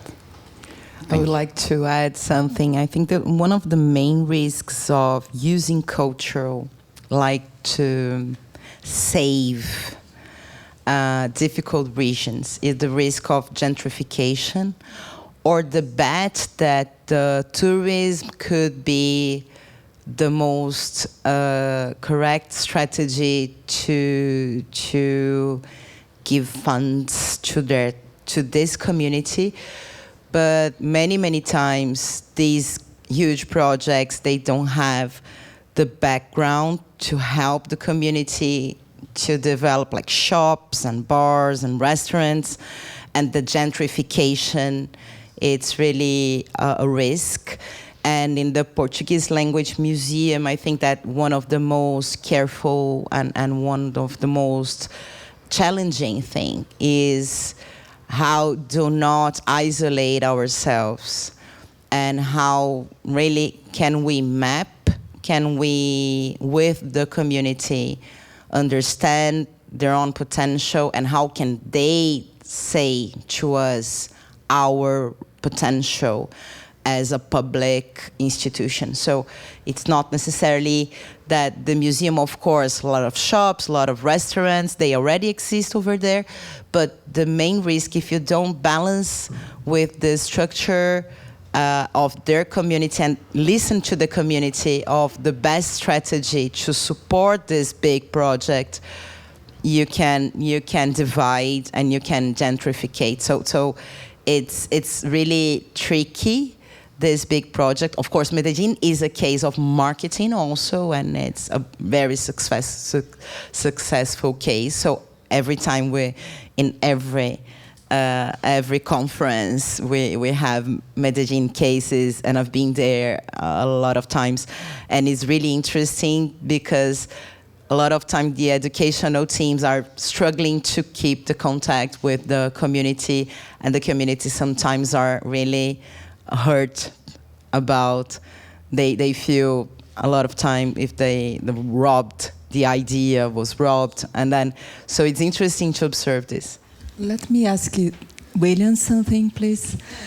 Well, in the Portuguese Language Museum, we're trying to work in a network basis regarding the territory. Well, we invite you all to go there and to discuss with us locally. Yeah, visit online too, of course. But William, I guess you brought an important critical point regarding these big projects. But I would like to hear you about, I know they were created councils and committees that includes the community. And of course, there is the government, but they are together discussing. And that's something we've been discussing, how important it is to create such spaces, because the government will be always there, and it's better to be together and discussing and having places to discuss openly and with legitimacy. And the thing I'm really critical about is that, yes, maybe communities are being involved, maybe they are being consulted, but during the making decision process, they are not there anymore. So it's like, it's okay, I'm going to let you participate, being involved, but now the decision is mine to make as museum director or as a board of directors. So I think that it's a risk, because people normally tend to be disappointed, robbed, and it's totally the opposite of what the project was about in the beginning. So during the COVID, for instance, the community museums were about to close because nobody knew or nobody support them, because it was not mainstream anymore, because we didn't have tourists and we didn't have people visiting us. So it's not now you are not trendy anymore, because we are closed. So you don't need money, but you need to pay the rent, you need to pay the electricity, you have to pay your stuff, because people have to eat, you know? And it was really sad. Of course, you don't see that in, I don't want to point or to say names, of course, but most of the big institutions that we have heard in this conference, they didn't have any economical problem because they were huge. But all most of the small, when us communicated different calls for papers for giving support, financial support, and most of that big, rich, famous institutions were applying, and I was like, but come on, you have money, don't still robbing small museums. And probably they were granted. No, well, sometimes we ask for the budget to give them the funding, so they couldn't get the funding because we ask only small institutions with small budgets, but they want, it's like they want everything, and this is what is not good. So I think what Marilia said just link up with Linda when she was talking about how our responsibility on having the community linked up with the economic system that is behind and part of the museums sector, and how is our responsibility in the museums or in the ICOM network or in the public policy making to wrap and to include the social, environmental, and economical issues all aligned. We are coming to our 5 last minutes to close the session, which I think has been very rich discussion. And the final point I want to bring here, because we had the final question about hearing your thoughts from the ICOM committees, national committees. In terms of the museum definition, when you open the consultation, specific terms were brought by the community. And Renata mentioned this yesterday, that the Brazilian community, and you also mentioned terms that want to be included. Some were included, some were not included. This is a big discussion. I just want you to address your final thoughts, so we close, about, there is a term that is a sustainability that we all addressed during the conference, and it sounds like a conceptual idea, but when we're talking about South America and Africa, you were talking about sustainability here all the time, because we were talking about race, gender, equity, we were talking about the right to land, the right to urban cities, and this is what we're talking about when we're talking about the UN 2030 agenda. So I just want your final address to the audience, with this quick time that we have.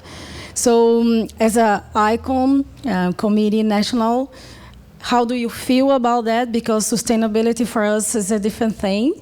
And kind of the women are fighting the eco museums already for climate change and climate justice in Brazil, and the indigenous women are doing this.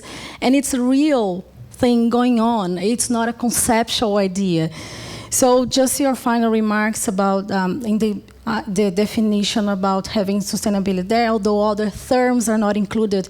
Perhaps the colonial futures that you were talking about, decolonization, and people talk about this as a separate thing. But this is the first year that the United Nations has included decolonization as part of the discussion of climate injustice. And this is so important because if you are discussing decolonization in the museum sector, this is not separate from the climate change discussion. So it sounds like something totally separate, but we in our countries feel that perhaps this is already a reality, and we can help museums to find a way to sustainability in the real life. So Linda, if you want to bring your final remarks on that, considering the new definition. Okay, thank you. Sustainability. Sometimes I feel like it's a word that is a fancy word that's just thrown around to fill a sentence and make it look nice, you know? In regards to the definition, I think consensus is what we got to as ICOM members. Not even those who are for it probably have issues with some areas. So for me, we had to make change, whether we agreed completely with the definition or not. For us as ICOM Kenya, we felt that some of the words that were added were progress for us. The old definition for us was a bit, it really didn't speak to what we do, to what we experience as a people. But the new one does speak, not completely, but there are areas that the definition speaks to us. So despite the issues we wanted, in fact, human rights, all those issues, those are issues that we did. I say to my colleagues that ICOM is the UN of museums. So if the UN is able to talk about war, about famine, about all these things, even the museum should be able to discuss these issues. We should be able to open our spaces to talk about human rights, to talk about wars, what is happening in Ukraine and Russia. Yeah, we should be able to speak to it as museum professionals, because in the end, the destruction of heritage, we will write those stories. The Ukrainians and the Russians will have to write stories about this war. The pandemic happened. We in the museum have to write stories about the pandemic. We will collect the masks. We will collect the gloves, and we will do exhibitions. So we have to speak like the UN we have to work and think like the UN, because eventually all these things have to come into our spaces. So the definition is not perfect, but I think we've made the first step towards progress. So these are my thoughts on the definition. Thank you. Well, I totally agree with you. Sustainability, it's like a fashionable word, like participation, like social inclusion, so everybody wants to talk about it. But how are we understanding sustainability? And when we in Colombia talk about sustainability, most of people tend to think about financial sustainability. And yes, of course, it's an aspect of the sustainability, but what about the social sustainability? What about if we are meaningful for the society? If society, especially in the south part of the world, we have to face a lot of social, economical, ecological problems. How are we acting as museums to be meaningful? So for me, sustainability is not only about money only. If you don't have people aware of what you are doing, and if you are not important for the society and you are not contributing to the society, and you are not hearing their needs, their thoughts, what they want from you, you are not going to be sustainable. It doesn't matter if you have a lot of money. If nobody's visiting you, if nobody is attending your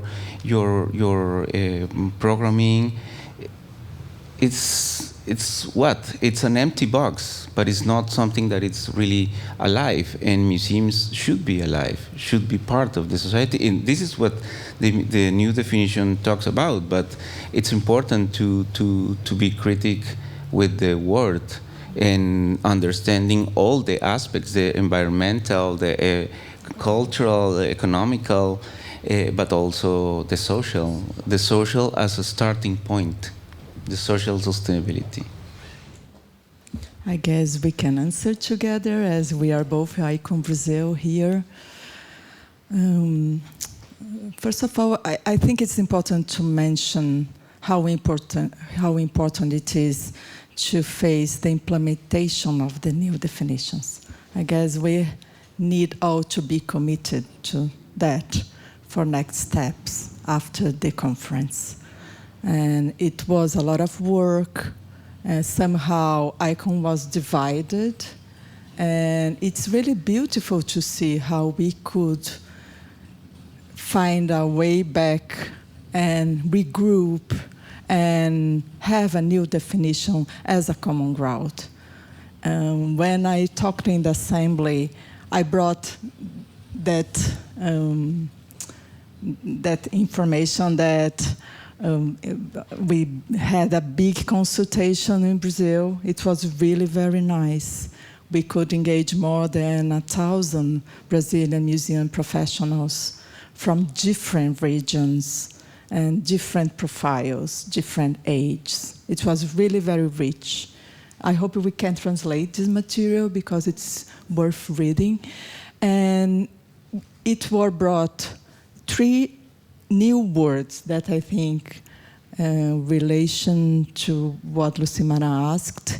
And the first one is well-being, which is totally connects with the idea of sustainability, as it is a term that is brought from the way our indigenous people sees the world.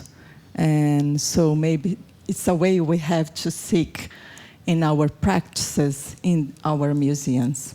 And the other the other term was anti-racist. So we like to say that our 10 terms, because in some step of the consultation we had to choose 10 words, and the first one was anti-racist. And today morning I was very happy to see in the social media, because one network that took part in our consultation was network of Quilombola Museology, which is the black communities in Brazil and very young black communities. Yeah, and I was so proud to see that they posted the new definition, because it was incredible to see that they come together with us. And so we can maybe construct a different future. And I will let Marilia to say the third word, because I was moved now. The third one was territory. That is really different from community. And it's another layer, and territory could be also symbolic territory. But I really like, because we really get really emotional about this process of the museum definition in Brazil, because we developed as a huge group the terms, because the terms you have to write down what you understand about this term. And this engagement of this young community of museology. So Quilombola is a traditional community of former enslaved people that escaped from their captives. I don't know how to translate. And they have this traditional way to live, and they're really being attacked in these last years. And they're really young and descendants of these groups. And it's really difficult sometimes to engage, because we are too far from this in our museums, too far from these difficulties and the menaces of race, and then anti-racist as the first, and the whole Brazilian community put this. And so it was then who wrote? They wrote, and they say, we all believe in this. So this is really important, that despite the definition is not necessarily the most progressive, that we had our local commitments, local terms, and we own this to our own community in the implementation. And it's probably your duty as the ICOM committees in each country to go and continue doing territory, well-being, and anti-racist work, although it's not there in the definition. This is the type of work we want to keep doing. And this is, now the community has expressed themselves as a collective action, and you endorse, which is great. So I really like to thank you all for being here with us, but I really want to remind you that at 2:30, we are going to have this manifesto activity with Cecilia Martin, with me, with Deborah, with everyone here. It's a practical action to look at some of the areas of the museum definition, or what the challenges are, and what do you think actions that can be taken. We are going to circulate the manifesto afterwards to the ICOM community, so people can have access to what has been delivered here today. So I really encourage you to come. And just my final words, I was in the sustainability working group this week in different panels, and one of the things that they said that I want to bring here was from Henry Maguire, and he said, sometimes we're thinking on sustainability, on reducing negative impact all the time, but we need to think on growing our strengths. And I think this panel was a lot about growing our strengths, looking at communities, looking at partnerships, looking at the particularities of each local place where we are doing our museum's work. So just keep that in mind, that it's the fancy, trendy, strange word, but what really matters is what we are taking action on our local and region communities. So thank you very much to you all, and I will invite Deborah for the next activity. How about a hand?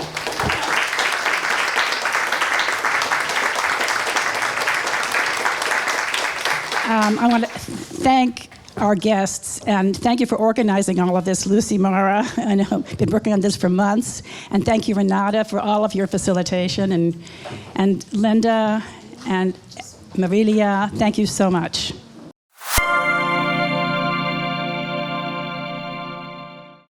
So I'd like to call Marcel Kraus to the stage. We have a few minutes before our next session, because I would like Marcel to, if you're here, if you're on YouTube, you can't take advantage of it. Perhaps it's on a web somewhere.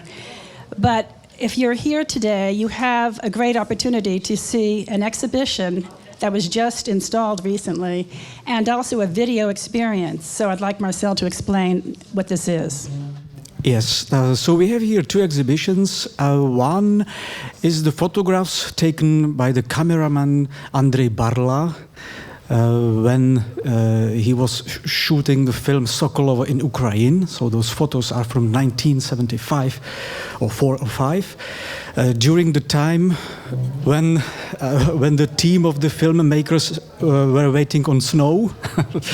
So those photos are here maybe 3-4 months as a small remembrance on what currently now happens in Ukraine. And the second options where you can enjoy a few minutes, 3 minutes, is one of many artifacts from the exhibitions of Memory of Nations. And this is an example how different subjects and organizations can bring together interdisciplinary approach. It was developed by the Faculty of Arts of the Charles University, Creative Studio 3D Sense, and organization Memory of Nations. So interdisciplinary approach in museum practice. Enjoy it. And I experienced it yesterday, and what it is, it's about the victims or the people, the witnesses of the Nazification and the Holocaust in World War II. So the witnesses, you're hearing from the witnesses who are telling the stories. That's what we're talking about, right? The people who are impacted telling the stories. And as a matter of fact, but you can say that the exhibition and the video experience is part of inspiring, the first step, inspiring. It's inspirational to hear the stories. We have to listen to be inspired. When we tell stories, we're inspired. What we're doing today is engagement. We're engaging with each other, I hope, and this will be the beginning of more engagement. But then I saw something this morning. I hadn't focused on it yet because I've been so busy doing other things. But I just realized in the art newspaper, another ArtNet, that museum professionals accuse Russia of cultural genocide and ethics violations in Ukraine at a major industry conference in Prague.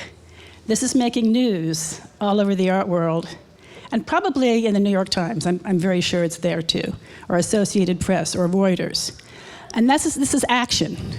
This is action. This is taking action.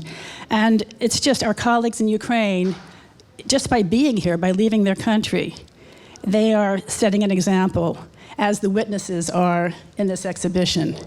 I think there's a lot of parallel to what happened during this period in Europe, and we're back in Europe again. So. Yes, exactly.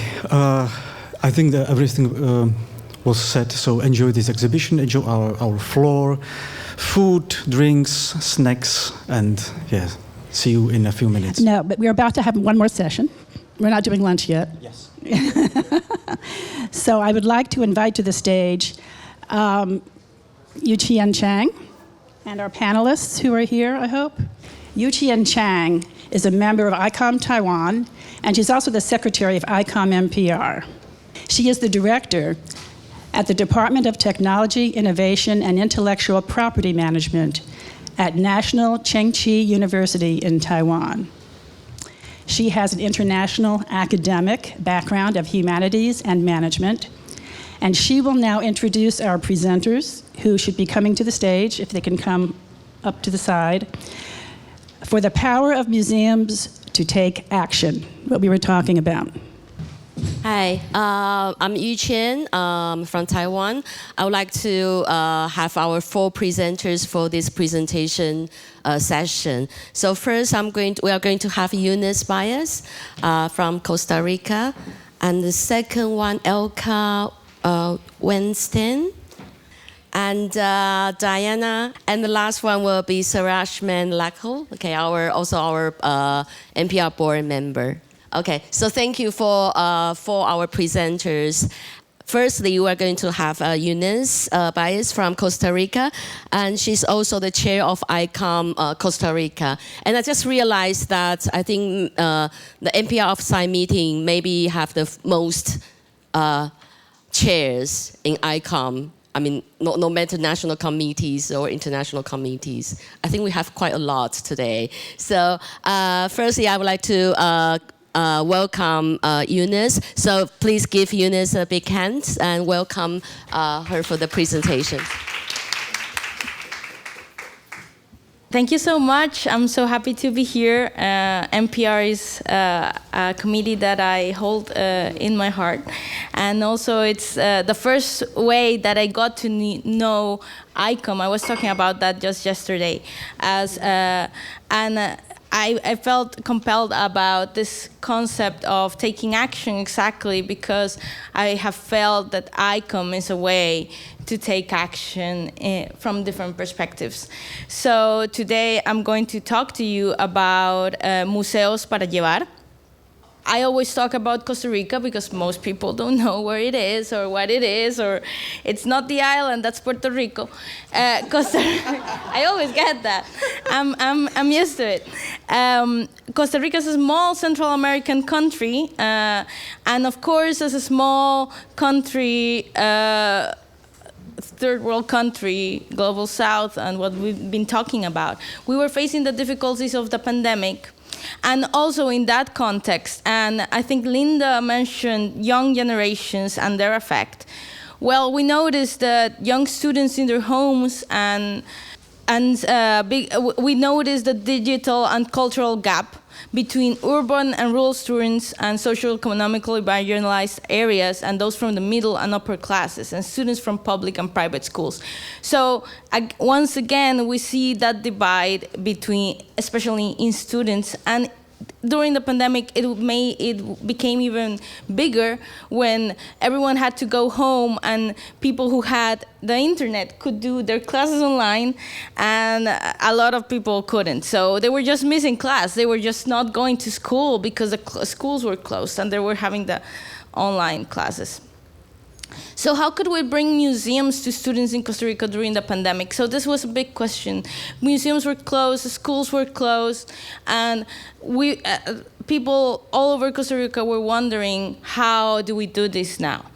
And this was just when ICOM launched the Solidarity Project. And so in Costa Rica, we came up with an idea, and we came up with the idea together with an organization that's called Accionarte in Costa Rica, and it's the promoter of Piensa en Arte program. And I'm very lucky today because Lingy Granados is right here, who's Costa Rican too, and she's part of that organization, and she's actually one of the biggest producers, the producer of this program that I'm going to talk to you about. So we're very lucky because now you can ask her questions too. And so Accionarte has this wonderful program that's called Piensa en Arte program, and it's an initiative that uses art directly in the classroom as a pedagogical tool for development of critical thinking. So it's observation, analysis, appreciation of arts and values using art from the museums in Costa Rica. So they have what they did is that a while ago, they got together with the museums in Costa Rica, and they have the art, they printed it, and they take it to schools, and they ask kids, they use visual thinking, and they ask kids, what do you think is happening in this image? So that gets young students to really see the art, and to engage with it, it's fun also to find fun in art, and then also to want to go to the museums, yeah, right? Because they want to see the real picture afterwards. But then again, we were in the pandemic, and how was this going to be happening? And so this process helps develop soft skills necessary for teamwork, democratic coexistence, tolerance, respect for others' opinion, and strengthening self-esteem. And so these are the values that the system uses. It's observation, critical thinking, vocabulary, and active listening. And so we were thinking, what if this mythology could be an immersive way to tell a story? So converting that mythology to a compelling narrative product that uses storytelling and could bring a rewarding museum experience that opened up the institutions that were closed. This is what we were thinking in the pandemic. And so we involved some of the institutions that were always partners with Accionarte. That's Museos del Banco Central de Costa Rica, Centro Cultural Histórico José Figueres Ferrer, and Teatro Nacional, the National Theater. And these are places that some of the kids have never been to.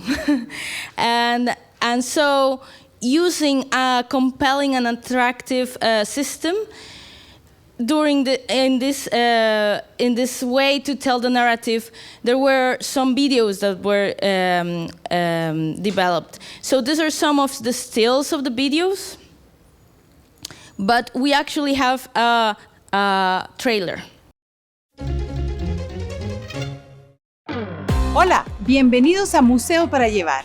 Vamos a visitar un edificio muy importante para Costa Rica. Vamos a conversar acerca de una obra ubicada aquí en el segundo vestíbulo, en el cielo raso. Estamos dentro del Museo de Numismática. ¿Ustedes saben lo que significa numismática? Vean bien ese palco. ¿Qué tiene diferente ese palco de todos los demás? Allí hay un escudo. Alguien importante debe usar ese palco.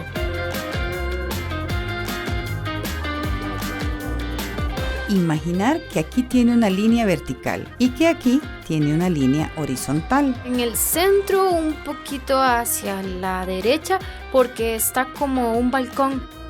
¿Cómo describirían este edificio a alguien que no lo estuviera viendo?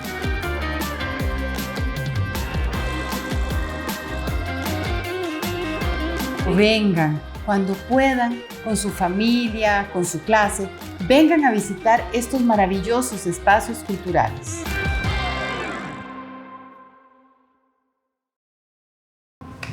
Thank you.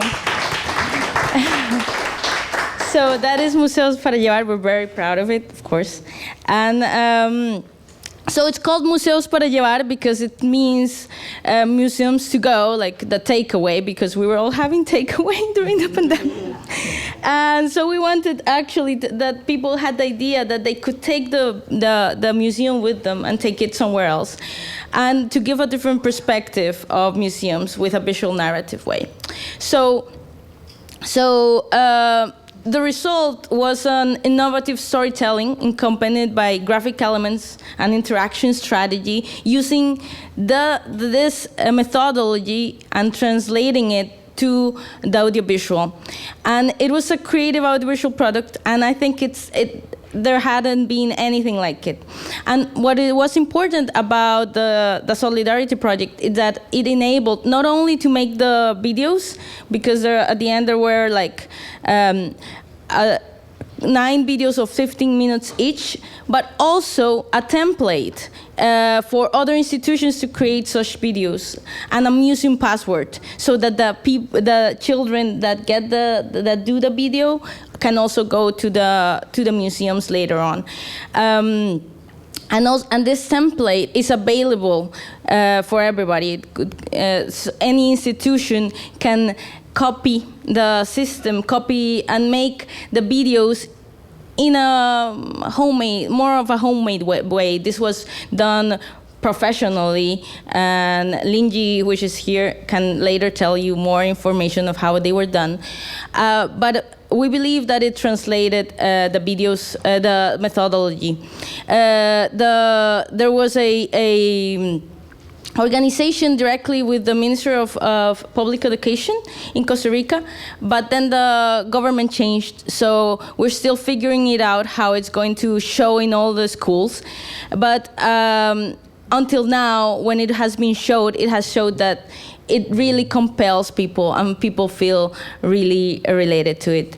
And before I end, I have to really thank the people that made this possible, Língua and Yodis Tiger at Accionarte, and that partner with ICOM Costa Rica to get this Solidarity project done.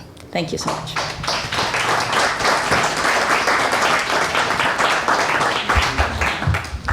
Thank you, Eunice. It's a very interesting and very inspiring project. In the end of your presentation, you mentioned about the government and the project. So is it still an ongoing project? Yeah, it was funded during the 2020. It was funded in 2021, and during that year it got developed, and then it started like it was shown to several people now, and now the idea, then the government changed. So this was kind of a step in the way, you know how it is with museums. But then the idea is to get together again and to show it to as many students as possible. But it's made thinking in that age group precisely. And also very important because it was also touched in the other panel, which was so interesting. It wasn't thought to be like online. I mean, it might be online when it's going to be online, but the idea is to be taken directly to schools so that kids can watch it there, and then with their families or with the school go to the museums. Thank you, Eunice, for your presentation. Now we can move to Elka Wenston, and Elka is the museum advisor of province of Ontario, Canada, and also the president of ICOM Canada. So that's what I say. We have many presidents and chairs here. So let's welcome Elka. Thank you. That's going to be a hard act to follow. So I'm very happy to be here today, and thank you to Deborah for inviting me.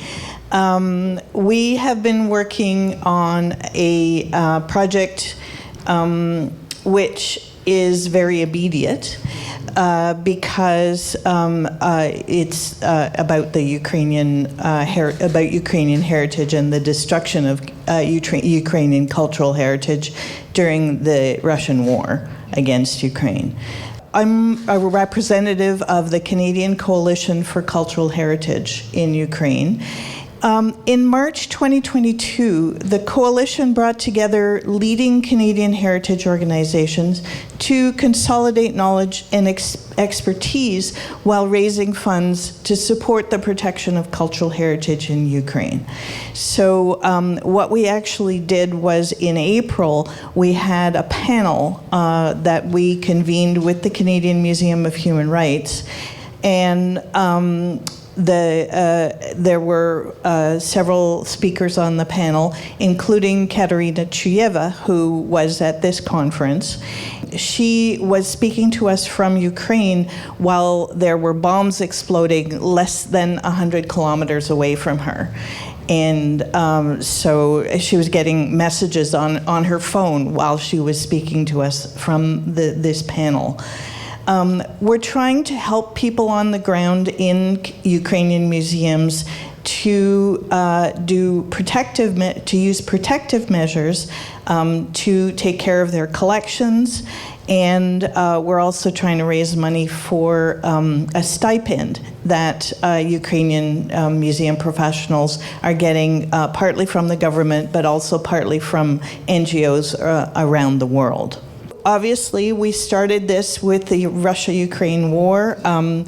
Canada is home to a large Ukrainian diaspora, and so we're working together as a coalition to show our solidarity and to support the long-standing efforts that Ukrainian Canadians have made in preserving their own cultural heritage.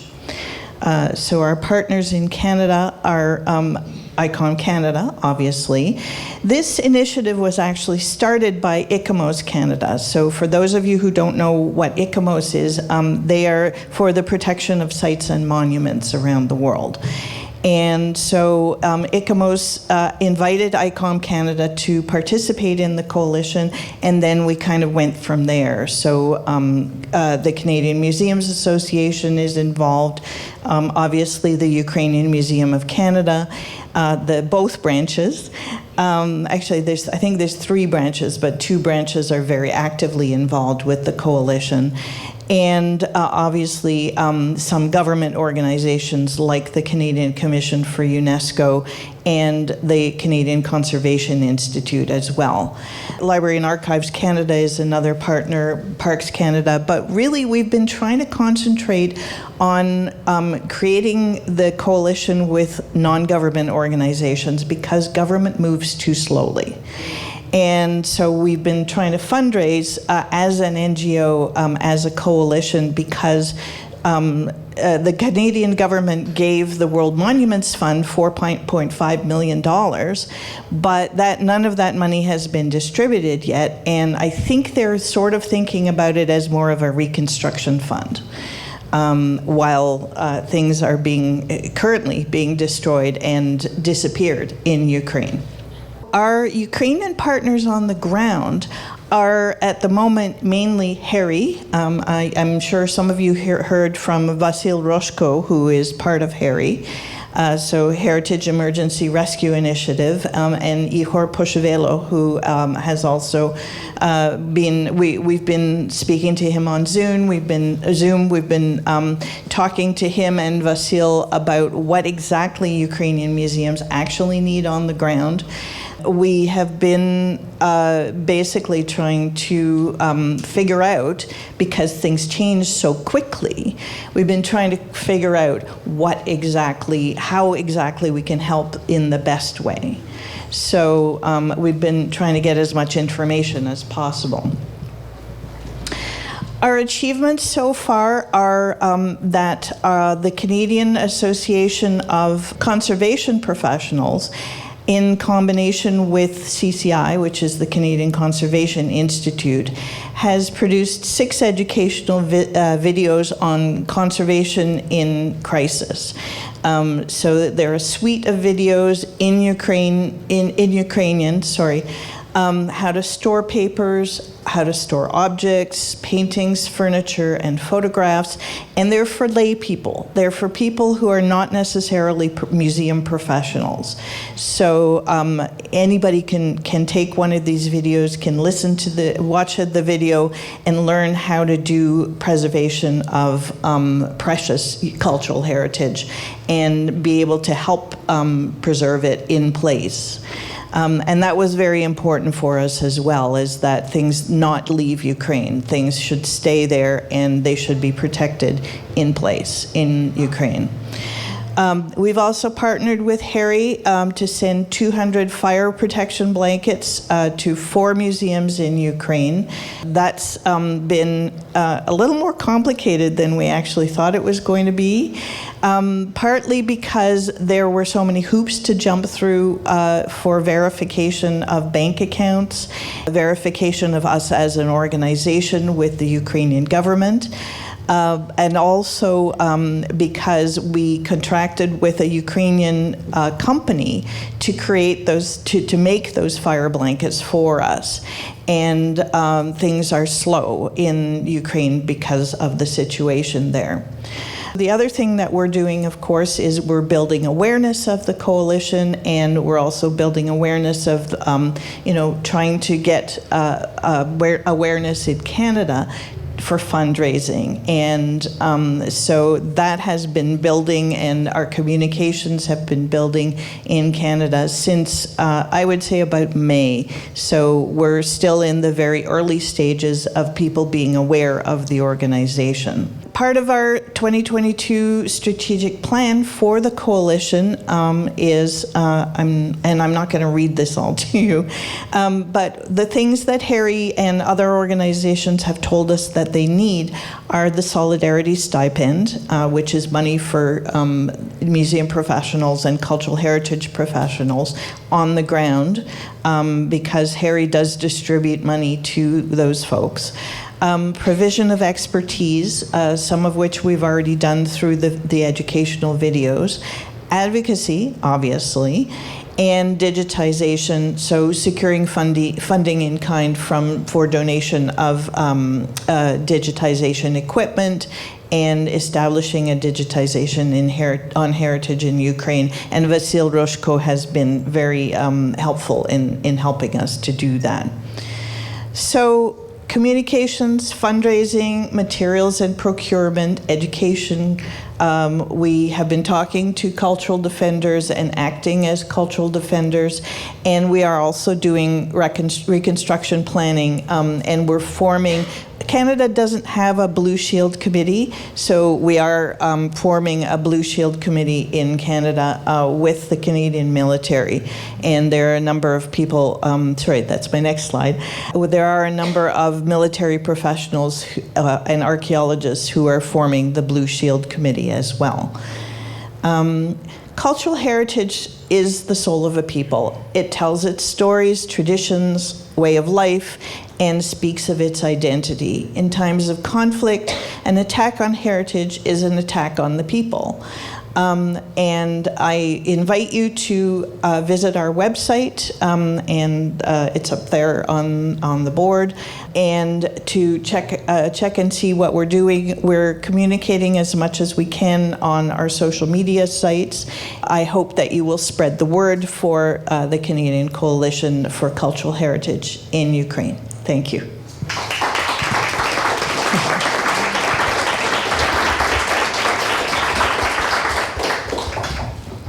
Thank you, Elka. Any questions? Thank you for that presentation. Very commendable. And just a reminder that wars, pandemics will happen, wars will happen, disasters, natural disasters will happen in our lifetime and beyond. And that as museum professionals, we need to think about documenting our collections, documenting our buildings, our immovable objects, so that when these things happen, we have a reference. So this is commendable, but just to remind us to try and get funding from our governments to document what we have, so that even if we lose it in the process of war, in the process of natural disasters, that we have a reference that we can go to and probably reconstruct what we probably will lose. So thank you for that. Thanks, Linda. I should say that there is an organization that a joint initiative, I guess, between the United States, MIT started it, Stanford, and there are a number of Canadian professionals as well who, they're called SUCHO, and what they have been doing is they have been doing a lot of documentation and digital archiving, and with the help of Amazon, Amazon has been letting them use their part of their memory on their servers. They have been collecting all of the digital archives from Ukraine and saving them. And there's a lot of people out there as well who are doing video digitization of buildings that are being destroyed, and all of that is going into that archive as well. So very good point, but we can't, I mean, Sucho's already doing it, so we're not. If I could address that, it's amazing how many museums, even in the United States, by the way, have not documented or digitized their collections. So that really, Linda, that's something that's universal, that we really need to get down to the task of all small museums, historical properties. They have floods, and all of a sudden everything's lost. So thank you for bringing that up. Hi, I'm Susan van het Slot, also board member of NPR. And I wanted to ask you that I know that there are many countries doing similar things, and are you joining forces so you don't double up and do stuff like that? Like that is it like organized? And can it be more organized? Your laugh. We know that there are a lot of European countries that have been helping and sending money to Ukraine and sending materials. Part of the issue is that, in fact, it is not organized. And Harry was actually complaining to us that they got too much bubble wrap. And they didn't really know what to do with it because they don't have storage space. They don't have a storage area for it. I think we're not there yet. I think we're not at the point where we can join forces with the European countries, although I know that Nemo has been working on it. What can we do to help? She said we need to help. Yeah, okay.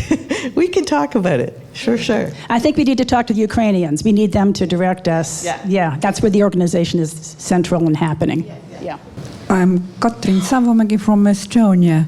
We had ICOM meeting in Tallinn and CIDOC, and there were different lectures about it. I know that I think that inside ICOM, the CIDOC committee maybe have more knowledge about it.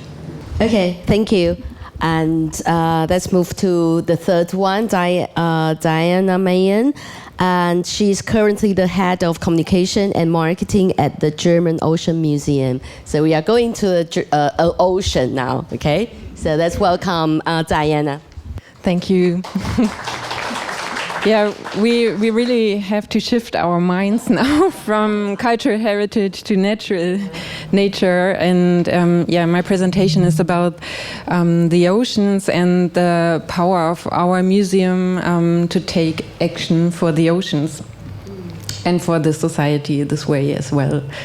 Let me explain really quick where I come from. It's a very small town in the north of Germany, very close to the Baltic Sea. So we are not a big city, not a big museum, as you might know from Berlin or Hamburg.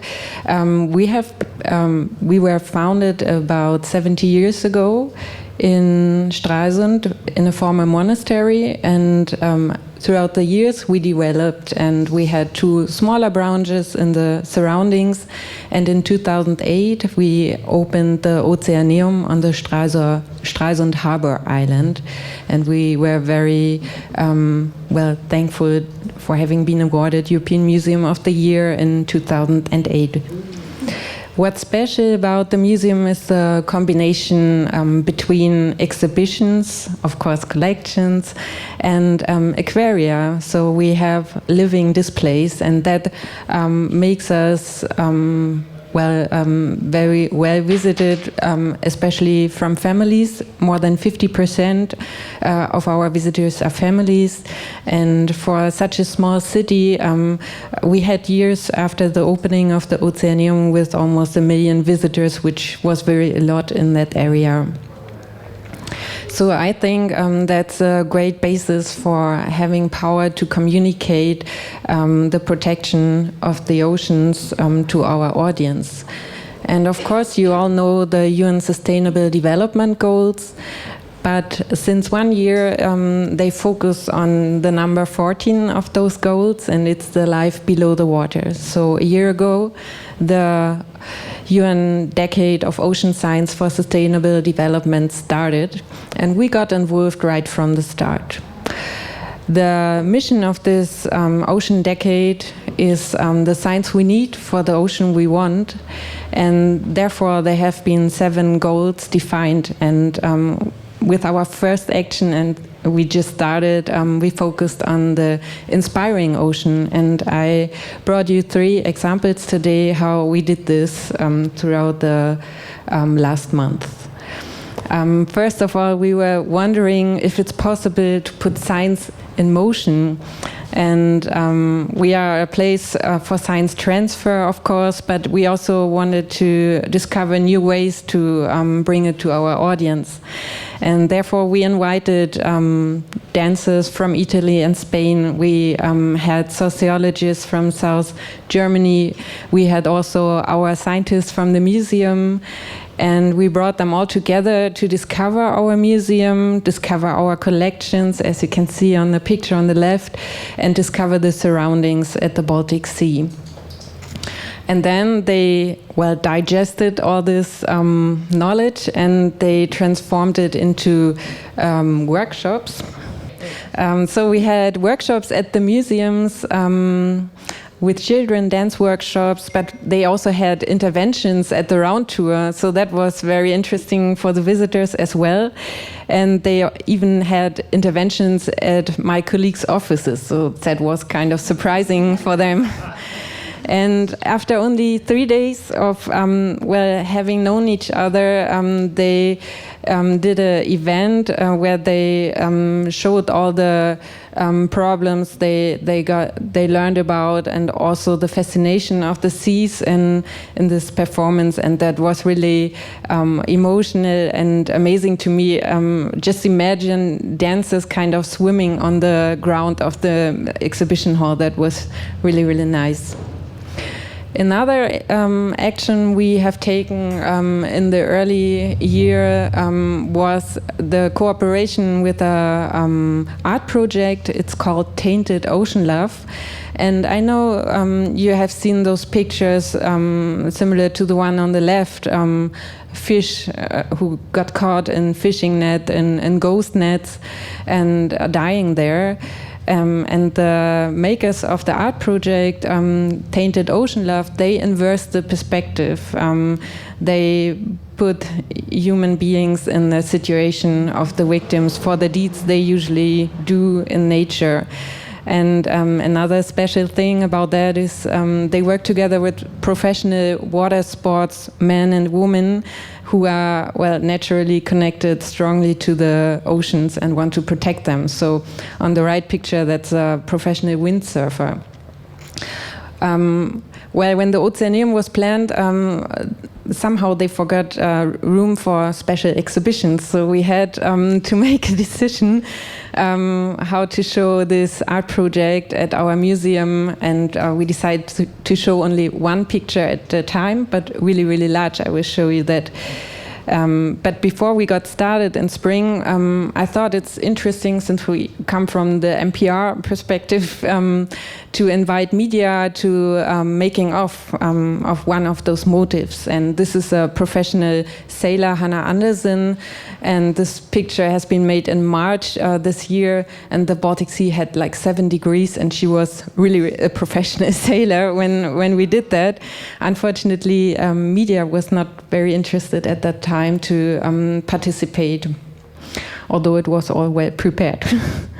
Well, we finally hung the picture with Hannah at our museum foyer, and now you see it's like 10 meters high, 4 meters wide, and on the left picture beneath Hannah, you can see the initiator of the art project. That's Ann-Kathrin Schröder, a journalist. And in between, you see the explanation of the UN Ocean Decade, well, to introduce it to our audience. The last example was an event at the end of May. It was about community participation, about asking questions to ocean science, and especially asking how do we want to live with the oceans in the future. And we just not invited like the community, it was free of admission. We also invited a local dance group, and they had just their piece about surviving the COVID-19 pandemic, and they put pieces out of that into this evening, and that was really good. And like Matthias mentioned it the other day, we had a hot seat on the podium that night as well, where people from the community could ask their questions about the oceans. And we also did get some answers that evening, and therefore some kind of an idea how to go on working with the Ocean Decade. And well, what we learned, it took a long breath and a lot of curiosity, as you can imagine on the picture on the right with the dancer in that white costume. And it was also about interdisciplinary ideas, new ideas, thinking away from the traditional round tour, and especially to coordinate a lot of partners, which I tried to show on the left picture. we also had a lot of awareness with these actions on different media. But what I think was really important is that we got involved with new communities, with the water sports people, with the dancers from our community, and also with the journalists and the new photographers. That was really interesting for us. And since we are supposed not to forget the digital, we did films on that. I can't show them right now, but I brought you the links if you are interested. Have a look. And well, I really had to hurry. Thank you. I hope it was not too fast.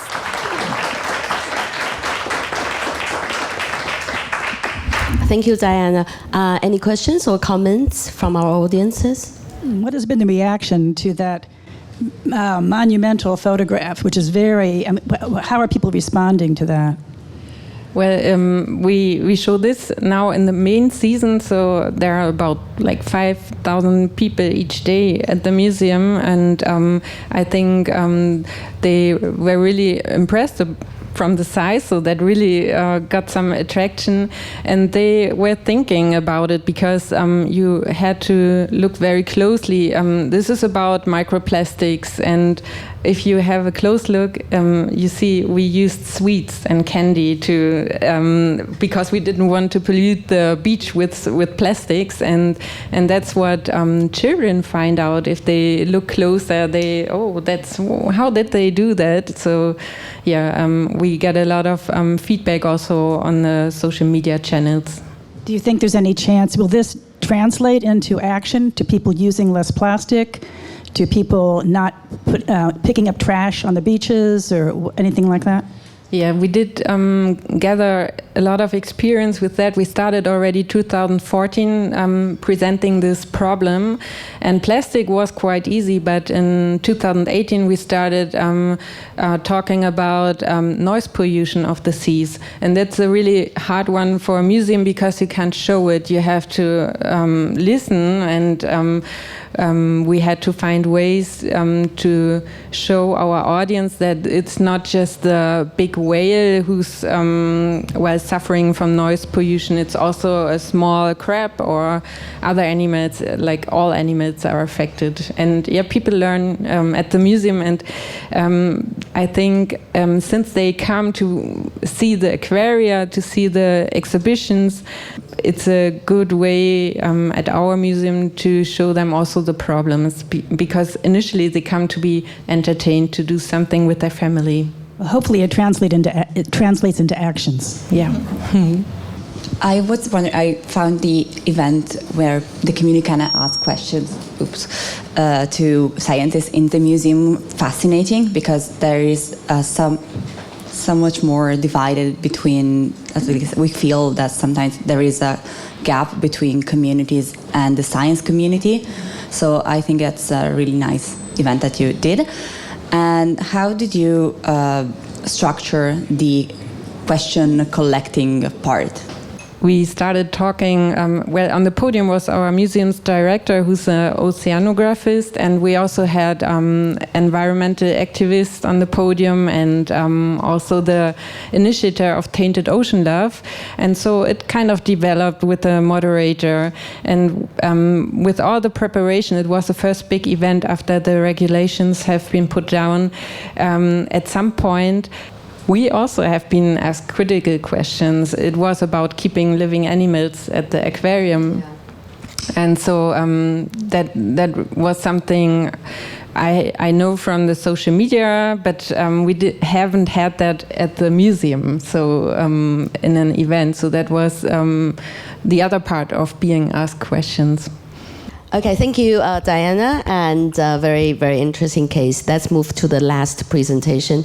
It will be Suresh, also the board member of NPR, and he's now the acting executive director at Patton Museum, and also the chair to ICOM-MPR. Okay. Thank you. Now let's welcome Suresh. Thank you. And thank you as all NPR team for this opportunity. Actually, we are going to ocean to look like a Mount Everest, highest of the world.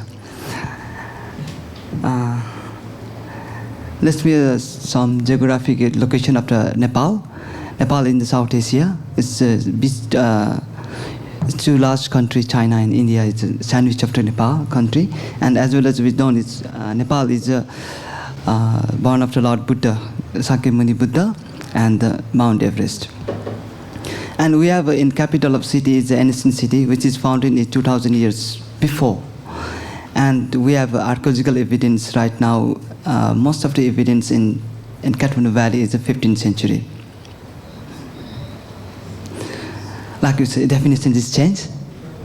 As a role of the intangible culture. Anyway, we have intangible and tangible and intangible culture. And according to UNESCO declaration in 2003, intangible culture is defined, I cannot read this clearly.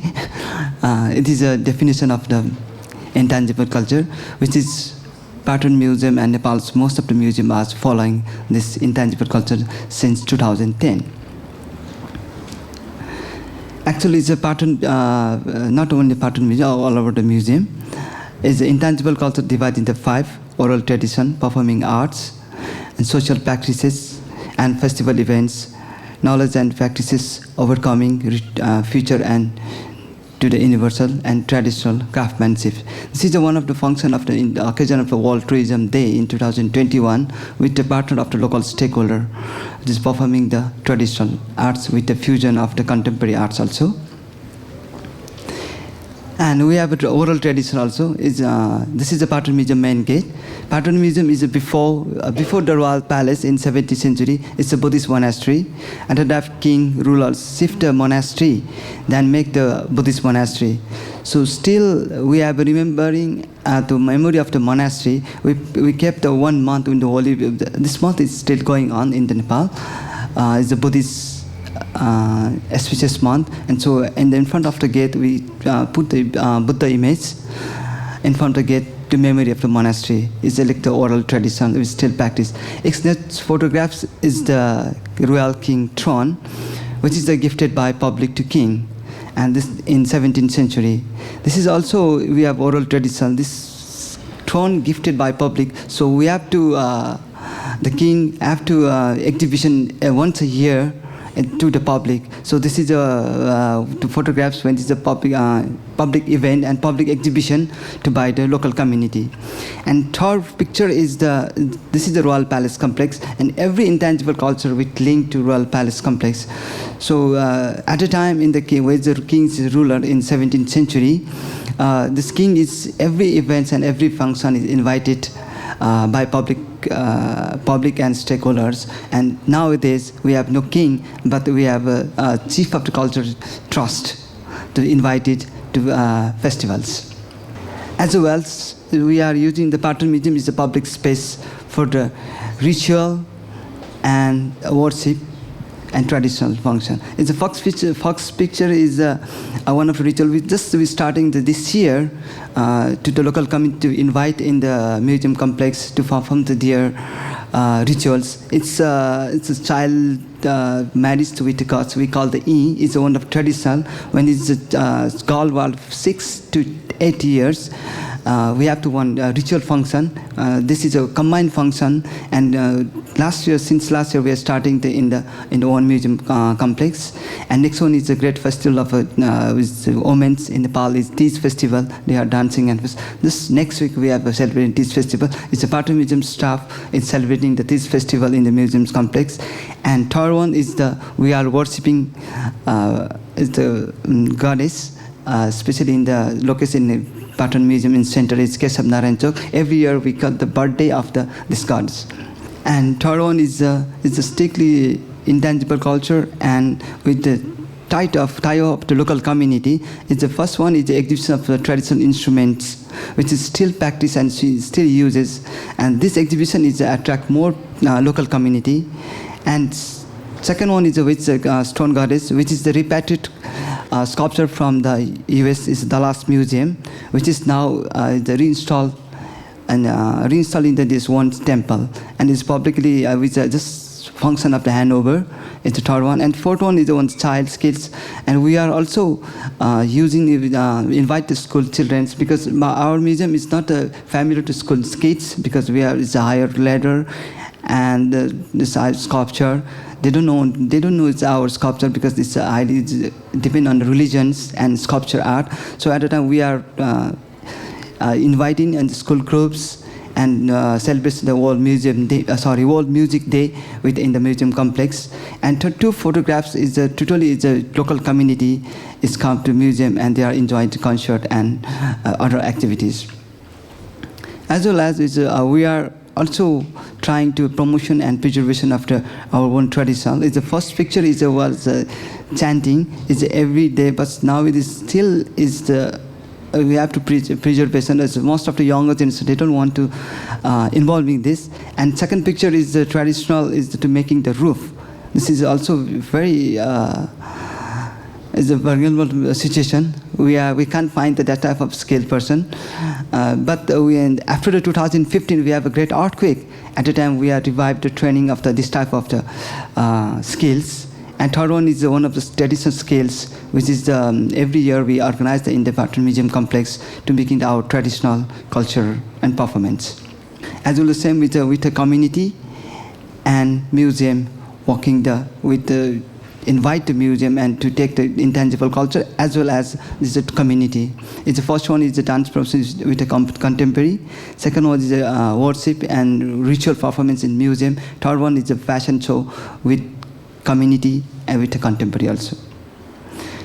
And right now it's in the Patton Museum with trying to scale and exhibition to our traditional craftsmanship, which is we have a father to son and to generation is transferring the skills, which is sculpture skills. This is a lost work system, is a traditional art skill. As well as we also appreciate the artist and always trying to intangible culture exhibition with most of the first one is the longest festival in the Nepal. It's a Red Chariot Festival, which is involved is directly so many people involved, and we are trying to more promote this festival all over the world. We exhibition, photo exhibition, and third one is probably is one of the longest drama from since early 17th century. Still we are practicing, and this type of flocker and dance drama is also promoted in the Patton Museum through the photo exhibition. And third is our complex is the most of is the wooden object, and so we are always promoting the Silpakar, which is a wood carver. We are saying the master wood carver. They are wood carving. Without we can't imagine after our palace and our museum is institution. So we have the skills, and we are trying to promote these skills in the exhibition and with workshop committee. Thank you.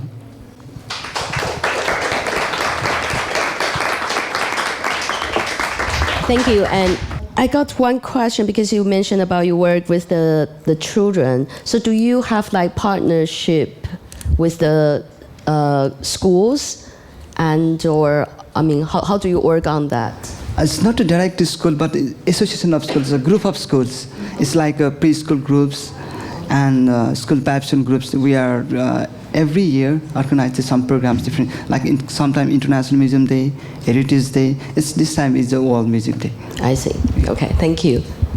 Thank you. My name is Martin, and I'm from Denmark. And in my museum, we also work upon skills and work upon intangible heritage in that way. I would like to hear you, as I could see you had wood carving, and you have also in terms of restoration your museum. But how do you work together with groups or with companies, not companies, but more leagues who are working with these skills, and how does that function? And can you use some of the stories from your museum also in training them?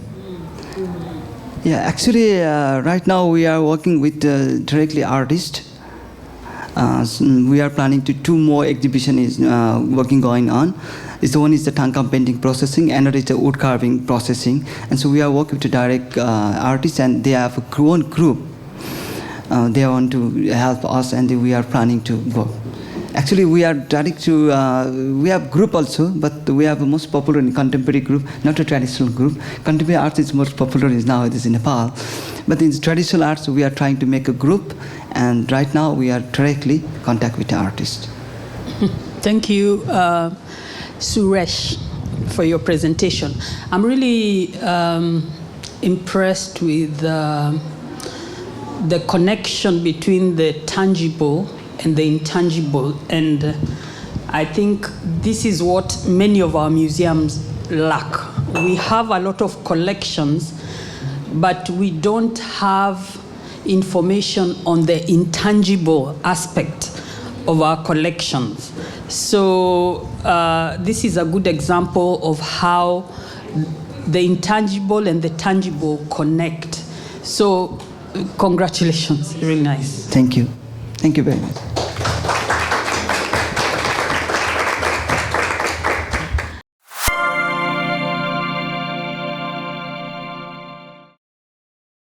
Good afternoon, everyone. Thank you for coming back on the YouTube channel and on site.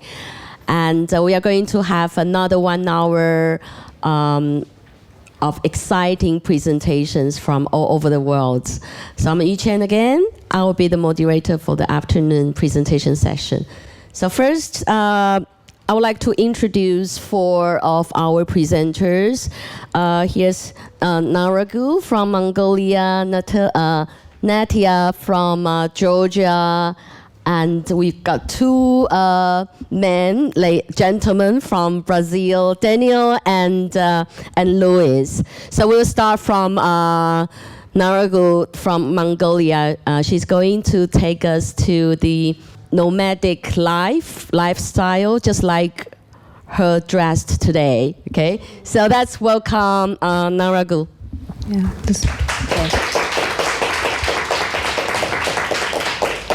Good afternoon. I'm Narango from Mongolia, and today I will present about the Museum of Nomadic Lifestyle. So, what is nomadism and what is emphasized? Population? Is it always going somewhere else?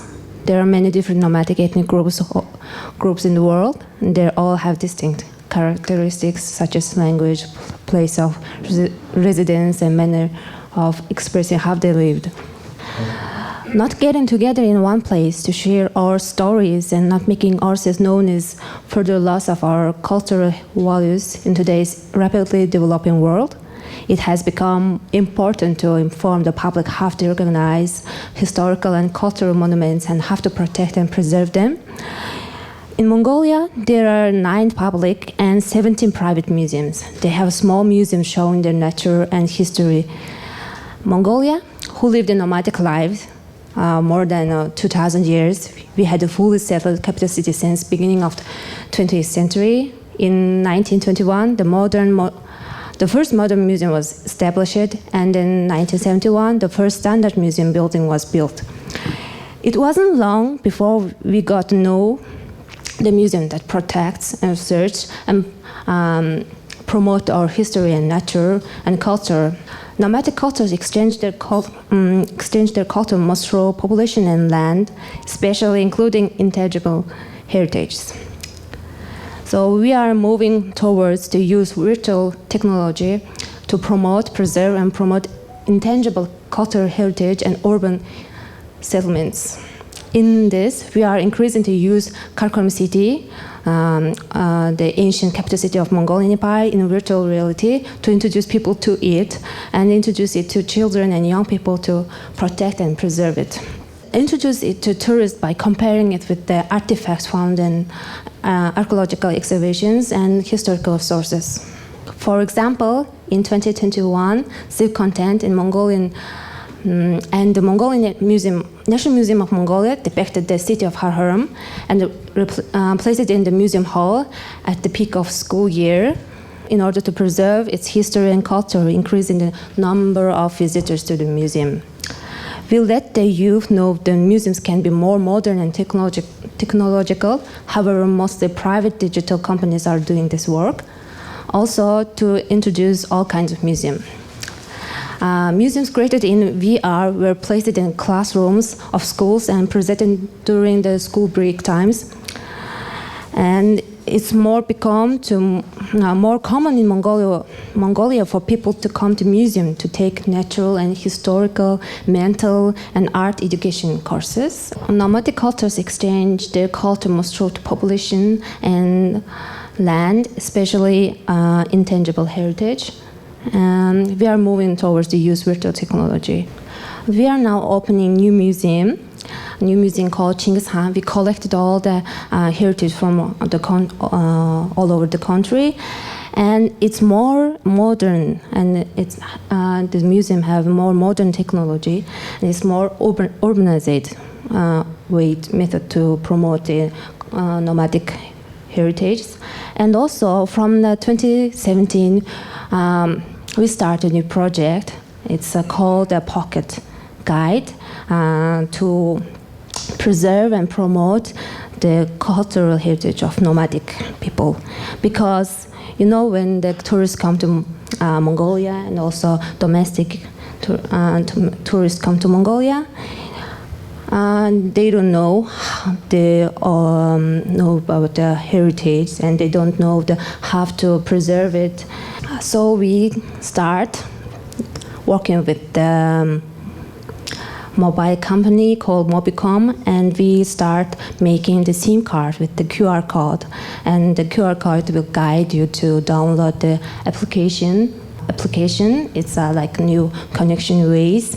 Application can guide you to how to participate the movement of how to preserve and promote the intangible heritage. So we see that the new technology can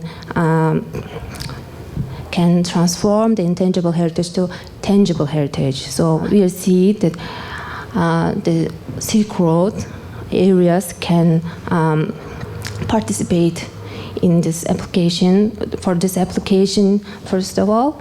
And the Mongolian nomadic people start using mobile phone. They all have mobile phone. Also, they use solar panels. So it's more eco and more close to sustainable ways to use. So we are seeing this is the new pocket museum. So people can use it somewhere in the countryside and to preserve and promote, and can participate in the movement. So this is the new way to can promote the nomadic lifestyle. So thank you.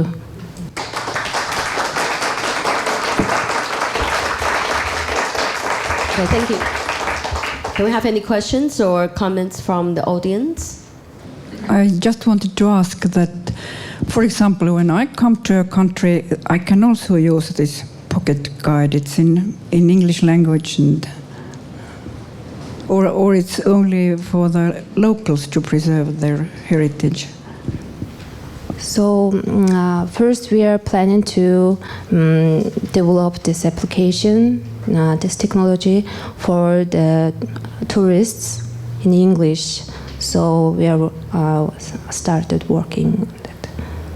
Can you tell us about why you wore this costume today? It's a Mongolian traditional costume called Del.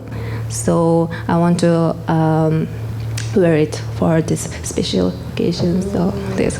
Yeah. Thank you.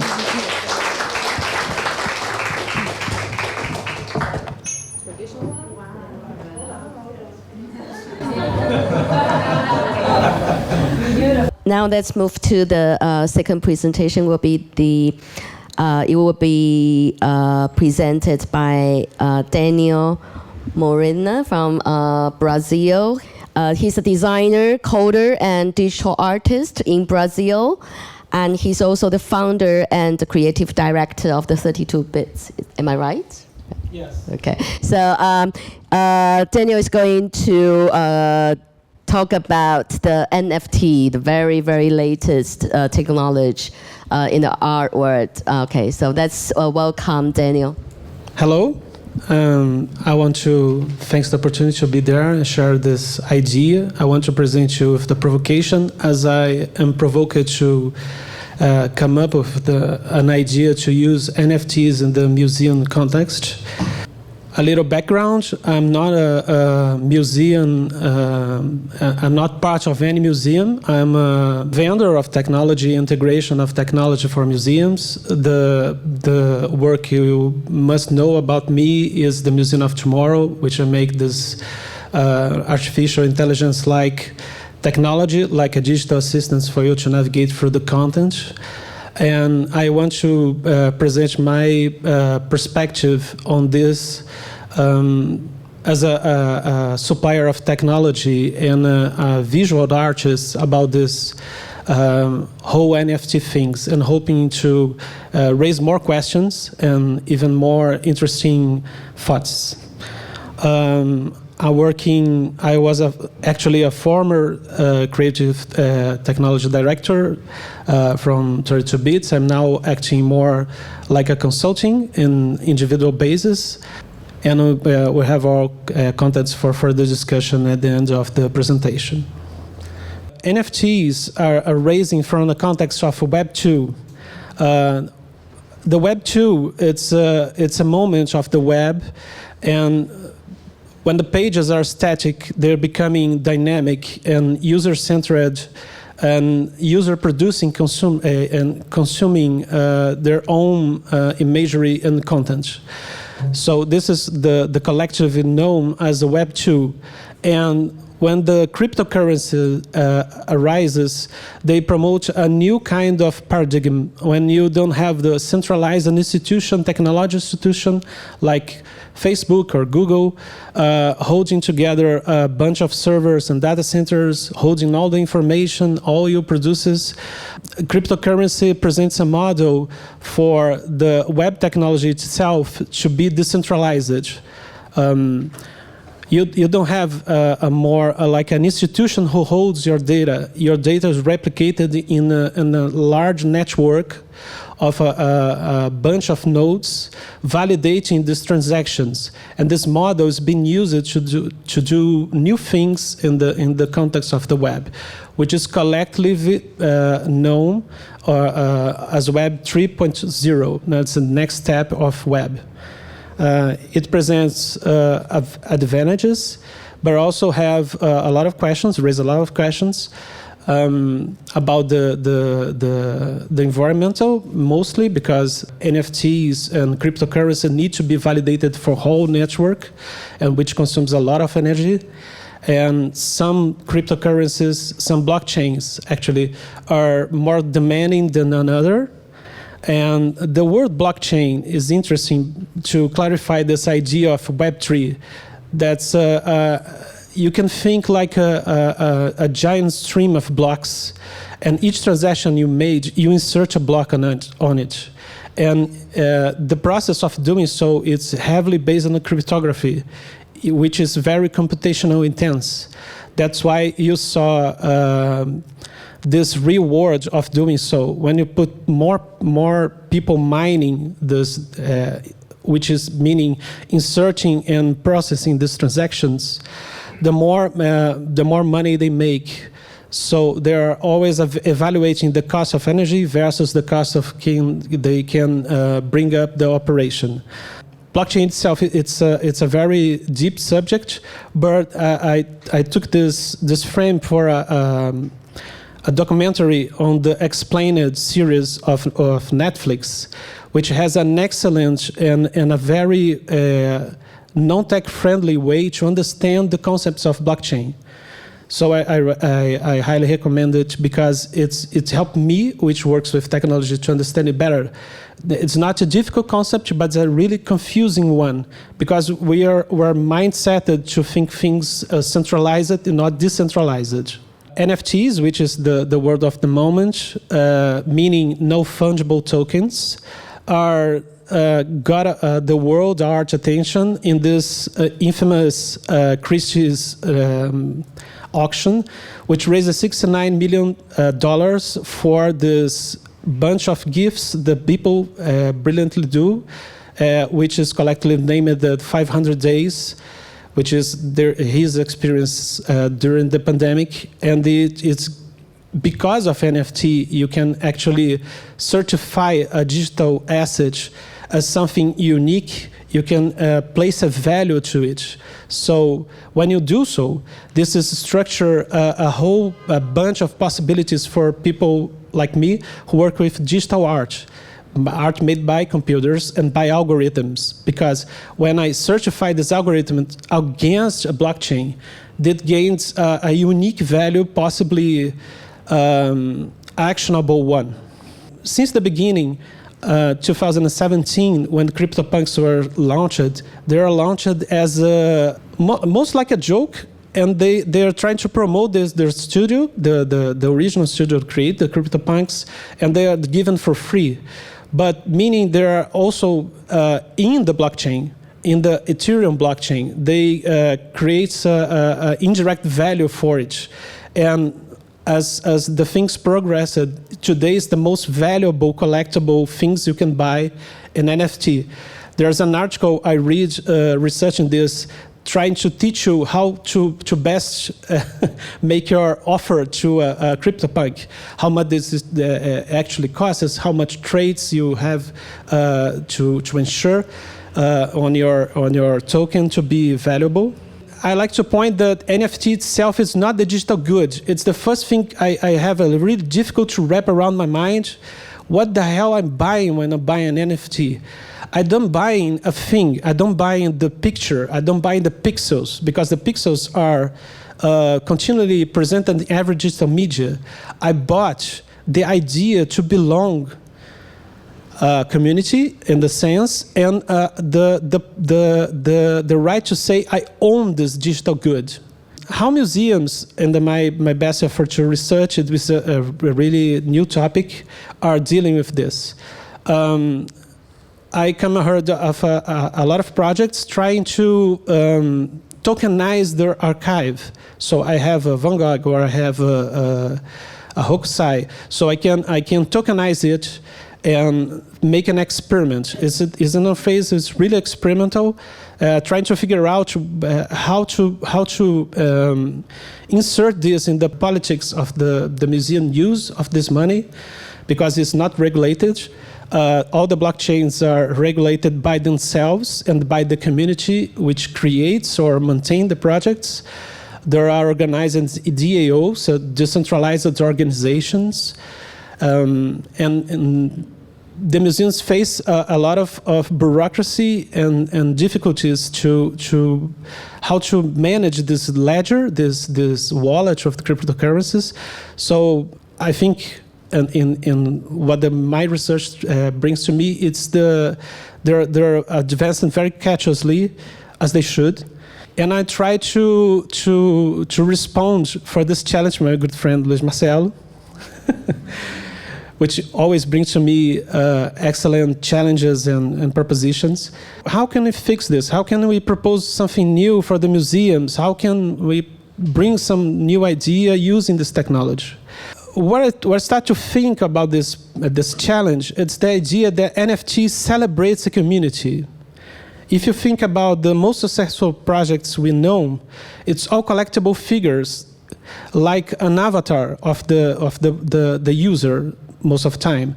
So you probably heard about the announcement of a Brazilian foot player who bought a Bored Ape for millions of dollars.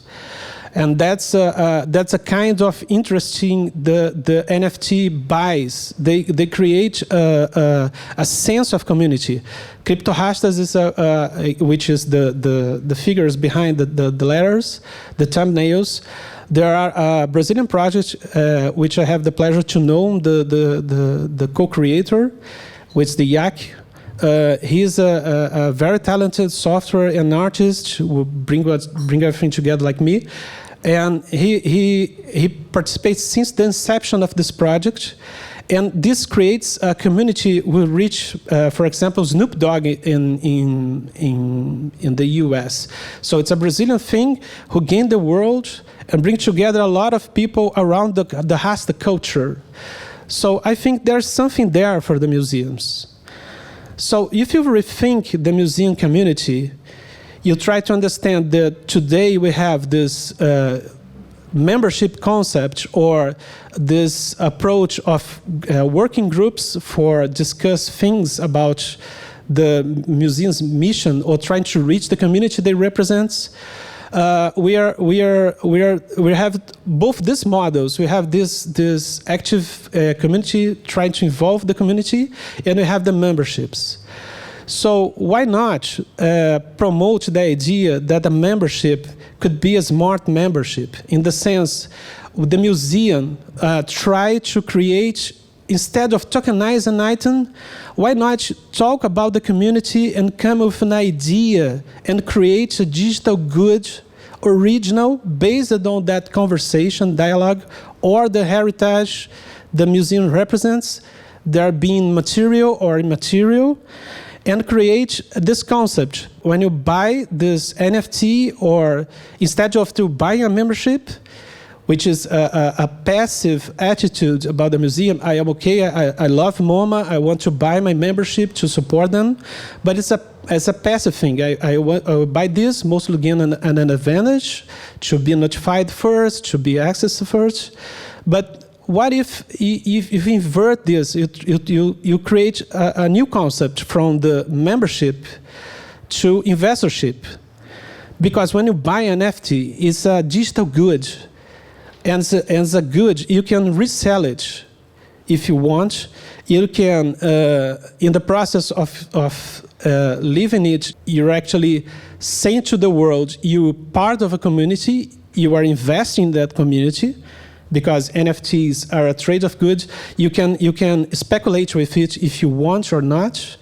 And it's a way of you to gather financial resources in all senses there is. It's a financial hard cash or a financial in the sense of concept. When you create something that's meaningful to people, you have probably a global audience for you can reach about it. And in a sense, when a person buy this possible NFT, they are actually like validating or seeing the museum's mission as a public offering. Like you have in a stock market, you have a public offering of your company. You sell shares. You could use the same concept to gather not only financial but attention. We are in attention economy. So when you buy this share, you're promoting this mission through the art itself. When you collect and you place them as your avatar or your collection, and also you raise money for the institution you are willing to invest. Visitors become investors on museum's mission, which is a very interesting concept, I think. That's a provocation. That's the things occur to me. I would love to explore this with anyone interested in doing so. You can reach me at this special email there is on the slide. I'm really interested to make this immersion in the content of the museum, in the heritage, and came up with visual ideas and how to create these collectibles and this graphical material in the perspective of a professional to combine this technology and code. Thank you very much, Daniel. I think we can have one or two questions.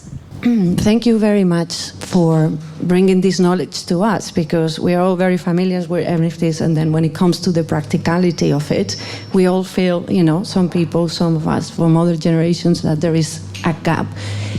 From your experience, do you also feel that you have to do a lot of convincing? How does it work? What are your challenges to get people on board with your vision? Everyone agrees, but have you faced barriers that you have to overcome? I really don't know exactly at this point, because this is the first time I present this idea to everyone. Excellent. Yeah. So when I know it, you can send me your contact. I will tell you. Please probably share with us. Will face a lot of a backlash for some approaches for this cultural because it's like merging two really opposite concepts. You are trying to bring something from the market speculation and a lot of bad words together, but also you find a legit way to raise value using this tool, and mostly the value you can gather not only as hard cash but also as a community sense. That's a pride to use. If you talk to anyone who into collecting NFTs, especially the ones like Cryptorasta, which is almost a religion in that sense, they are really proud to participate, to sell it, to promote it. It's a whole field of possibilities, I think. So in that way. For the instance, you don't have any museum or institution that start working with you in this idea? No, it's my first presentation to the public. You didn't propose it? No, yet. Not yet? Formally, no. Okay. However, just a quick comment. Note that our sponsor of this conference, the main sponsor that is putting a lot of money, he's trying to get into NFT business. That's his main goal. So there's business to be made here. Okay, thank you. Sorry, we don't, we can have more interactions afterwards, but we have to move on time. Sorry. And then we'll move to Natia. And from Georgia, she's now working for the Georgian National Museum. Georgia is going to bring us to the science world, right? Yes. So I'm very excited about that. So please.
Thank you.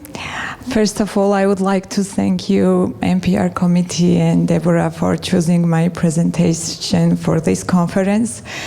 And I also would like to thank my Czechian colleague Tomasz Duracek. He's the editor-in-chief of the National Geographic Czechia, and he came to attend my presentation, which makes me very calm and convinced, because we at the National Geographic often say that we have various faces, different languages, but we are one family, and thanks for that. My name is Natia Khuluzauri, and I'm the editor-in-chief of the National Geographic magazine Georgia. And this was the video about the Javakheti bird migration route that our team has created a few years ago. And this video is the part of the Caucasus Biodiversity exhibition at the Georgian National Museum, where I worked as the chief of staff of the General Director's Office for 13 years, till June of the current year. But because of current situation in Georgia and some unfortunate events, seemingly very welcomed by Russia, the culture is quite under pressure in Georgia, and many museum professionals were forced to leave their jobs, and among them I am. But today I'm going to present the joint project that we did, but before going into the details, I would like to say a few words about the Georgian National Museum, about the National Geographic Georgia, and our collaboration. The first museum in Georgia was founded back in 1852. Then it was closed shortly after, and then it reopened, and the first director is considered to be Gustav Rade, the German naturalist and explorer.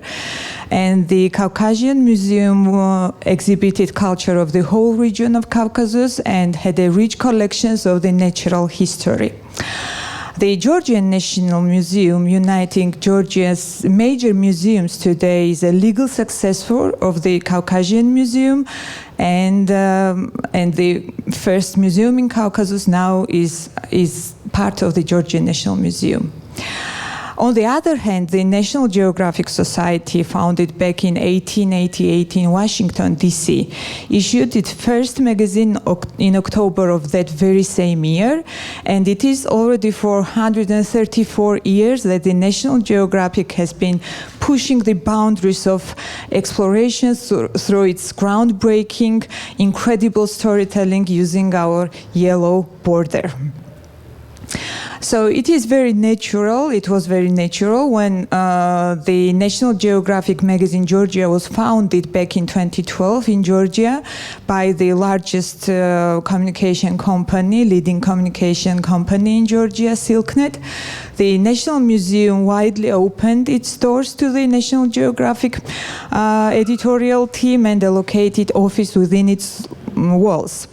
And this was really a win-win situation, because it would give a unique possibility to the newly founded edition to have direct access to the science that was going on in the National Museum, and often the world-class discoveries. And on the other hand, the magazine, with its outstanding narration and visual storytelling, would become another platform of communication of the museum.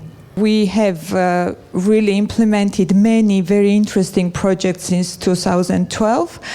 And one of those projects was the Caucasus Biodiversity exhibition, and later on the first ever illustrated map of the biodiversity of the South Caucasus, which actually I brought here, but because of the space I didn't put it out. But I'll have it in the presentation, and you will have a chance to have it later, have a look if you are interested later on. It is also important to note that according to the Conservation International, there are 36 biodiversity-rich areas in the world that have been qualified as the biodiversity hotspots, and Caucasus is among them.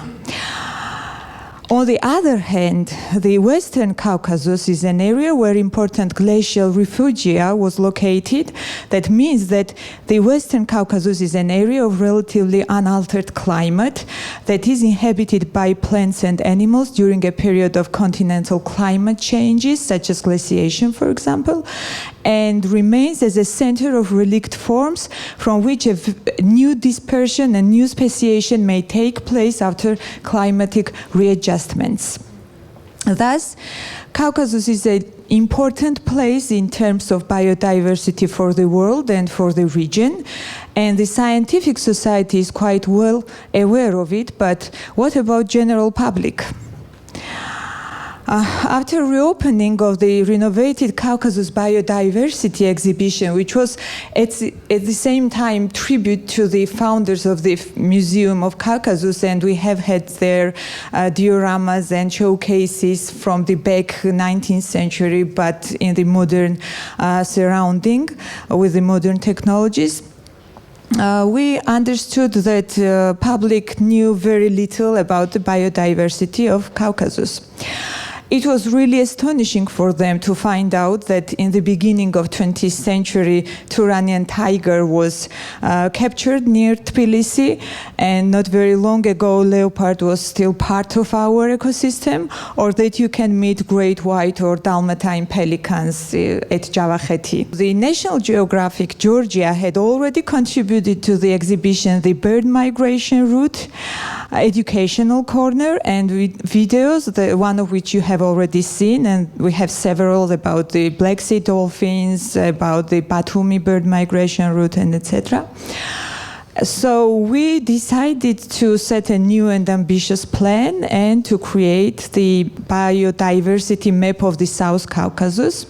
The map would cover the whole land of Georgia and its adjacent territories, with the possibility to extend its coverage to the whole Caucasus.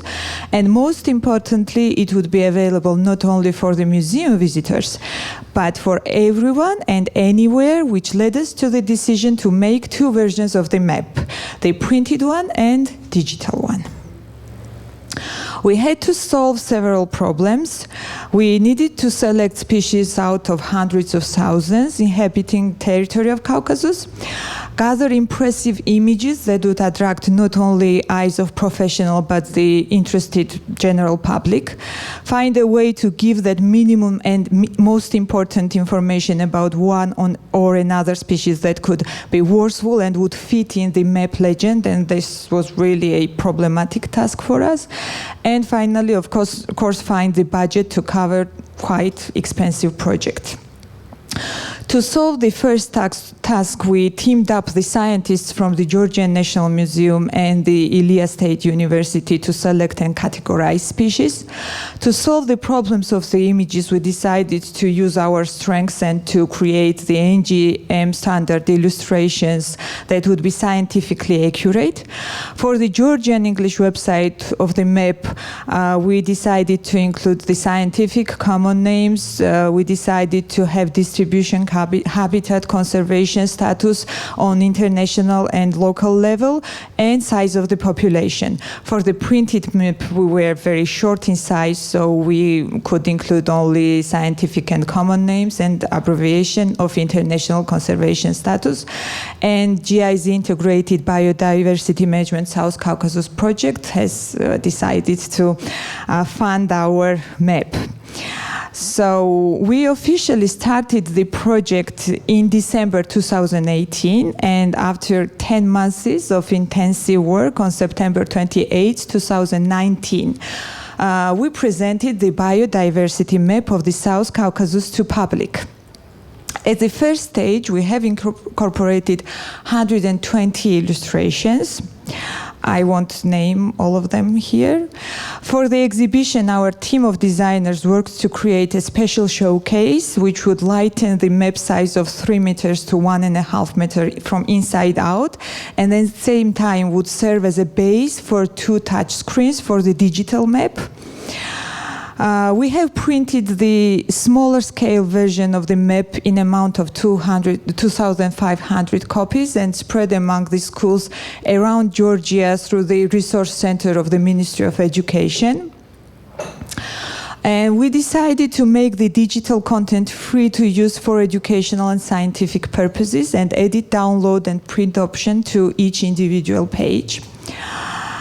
And really one of our aims when creating the map was a possibility for schools to include it in the curriculum, so teachers could use it to conduct joyful lessons showing high quality visual material to children, and we wanted pupils to have a possibility to use the map preparing presentations or any other material they needed. However, by that very moment, we could not even imagine that all that we did could gain another scale of importance just in few months when pandemic hit the world and we all were forced to adopt to distance working and learning process.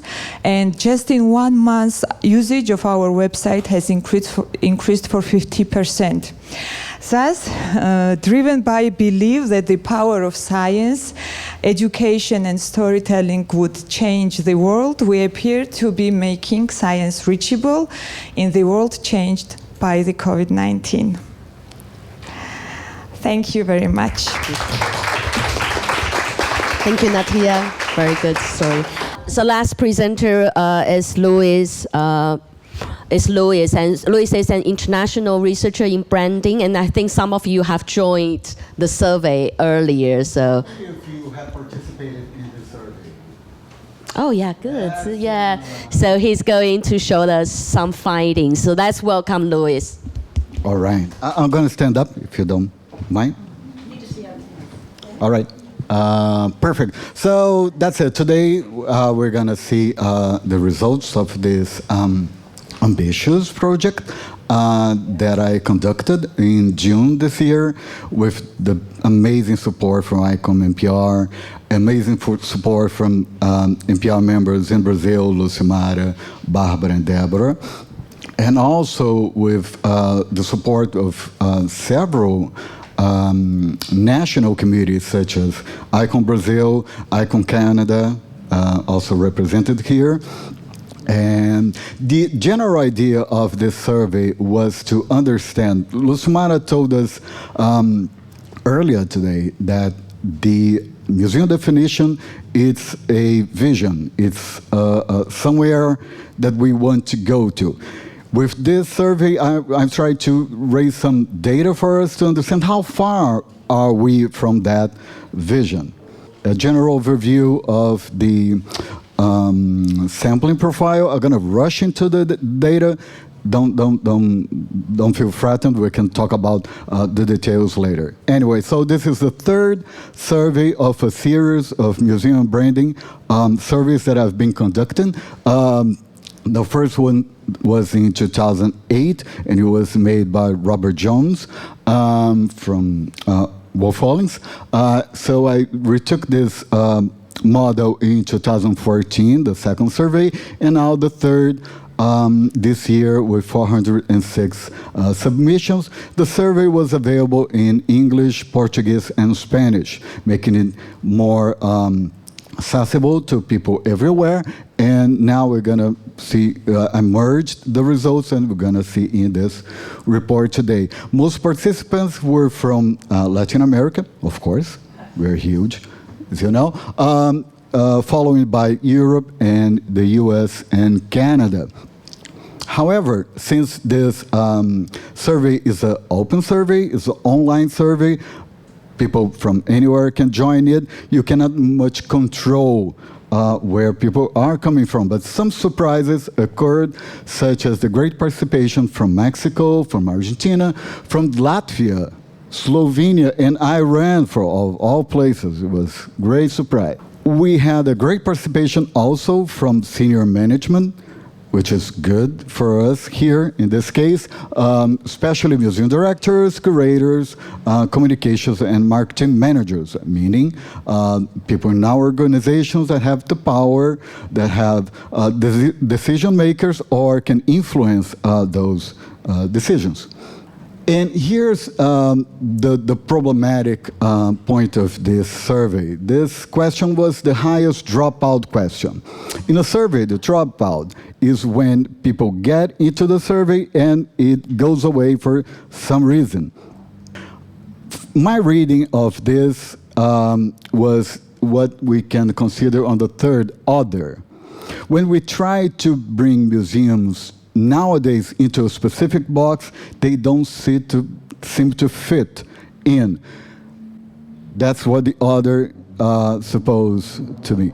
So in the last survey, other represented 27% of the participants, now 14, but it shows the level of diversity and how museums nowadays are actually what they choose to be. Most of the participants were from public institutions, medium-sized museums, from the post-war era, 32%, or the sum of the museums created from 2000 on, also 22% if we merge them together. Let's go to the branding issues. That's the great part of the survey. First thing that we asked was the museums to position themselves, right?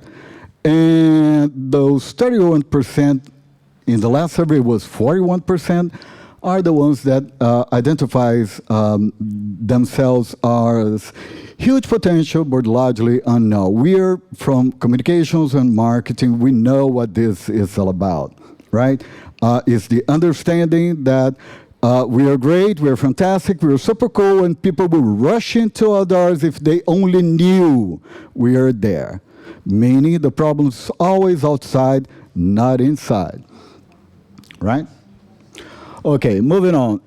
What branding means to those museums. And here we start to see some of the problems that we have to face from now on. So for 40% of museums, branding is just a guide to do stuff, whatever. Publication or social media, whatever they want to do, exhibition, whatever, is just a mere guide to do stuff. Only 26% of them understands branding as they should be a great strategy tool. For 25% of senior management are not into branding or not into branding at all. 4% understands branding as a dirty word still, and that's quite similar to the result that we had in the previous survey in 2014. I want you to keep this number in your head from now on. Those 40% that of museums that have a clear or defined and recognized brand. And we're gonna merge those other two and see the size of the problem we have ahead. So those 40% that have the brands are clear and recognized are what we can call healthy brands. Let's use that term from now on. Healthy brands. Those other 60% have many brand issues. Either the values are not clear or not recognized. And we know what this represents in our daily activities.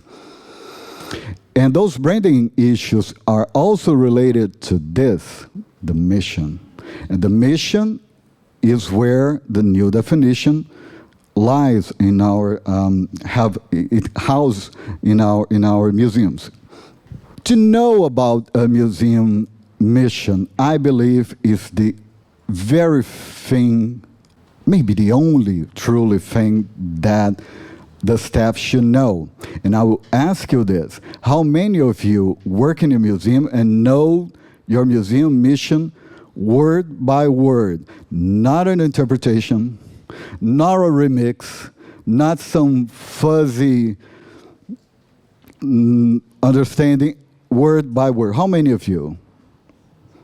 None? Wow, this is worse than I thought. But it's not exactly a surprise. Most of our museum missions look like this.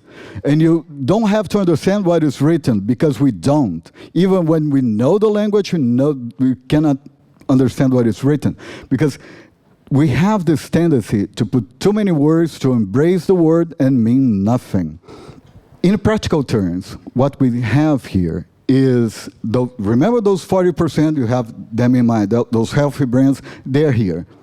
They're the ones who understand the role of the mission as a guide for everything the museum does. While for 21%, the mission is something generic, little impacting the daily activities, or the staff have no idea what the mission is, or they don't have a mission at all, right? So again, let's merge them together and see the size of the problem. So for 40% of museums have today mission problems, generic, not share, or no statement. This is the job. This is our job. This is our commitment to those institutions. So we really dealing here with a huge problem, and I believe that what the main challenge that we have now as professionals from MPR is to, after the definition, the new definition, is to go back to our museums and bring this question and create conversations about it. And the manifesto probably, I believe, is the first step that we can take right now to take action. Yeah. The problem is we are getting used to the idea, we are getting comfortable to this idea that the mission can guide some of what the museum does. Like we could be, let's say, comfortable with the idea of half transparency, of half ethics. That doesn't work. Either is one thing or the other. But we kind of accept this idea of guiding some of the museum laws. Let's say, for instance, is your museum audience-focused and community-oriented? So you have an education department. And the education department is the only one who's doing something for the community. And you ask the museum director, is your museum audience-focused? Of course we are. We have this. It's settled, it's done. But that's not enough. Because what you get here is this idea of sometimes. Sometimes we are, sometimes we are not. Or, let's go further. And our programs reflects inclusiveness and diversity, sometimes. And we're good with this. Decolonization, sometimes. How can it be? Either you are or you're not, right? But here's the thing, and here's the key thing that I want you to keep in mind and open conversations with your own colleagues in your institutions. The answer to the question that I propose, are we there yet? Are our museums up and ready to the new definition? Halfway at best. This is the best case scenario that we have. And if you ask me, I will say, that's not even it. I will keep in mind those 40% of healthy brains. That's where we are. That's where I believe we are right now. At best, 40% in this long journey to what Lucimara called a vision, the place that we want to go to. What I did, I got some keywords from the new definition, and I proposed people to say which of those keywords are currently in your museum mission, or what should we put on in a new mission if you chose to change it. So what we have here is basically what we have in the museum's mission is the classic keywords from the previous definition. Education, collecting, conservation, exhibition, research. Communities is what we can call recent acquisition in our collection. They're a recent phenomenon from, let's say, the past 20 years. But accessibility, participation, inclusiveness, or sustainability, ethics, equity, we're still so far from it. But let's say we understand this. What should we do? Should we rewrite or redefine our museum mission? I think it's a good idea. I think that's the job. That's what we should do from now on when we got from this conference taking this good news of a new definition ahead to our institutions. And if you do, what would you include in your museum mission?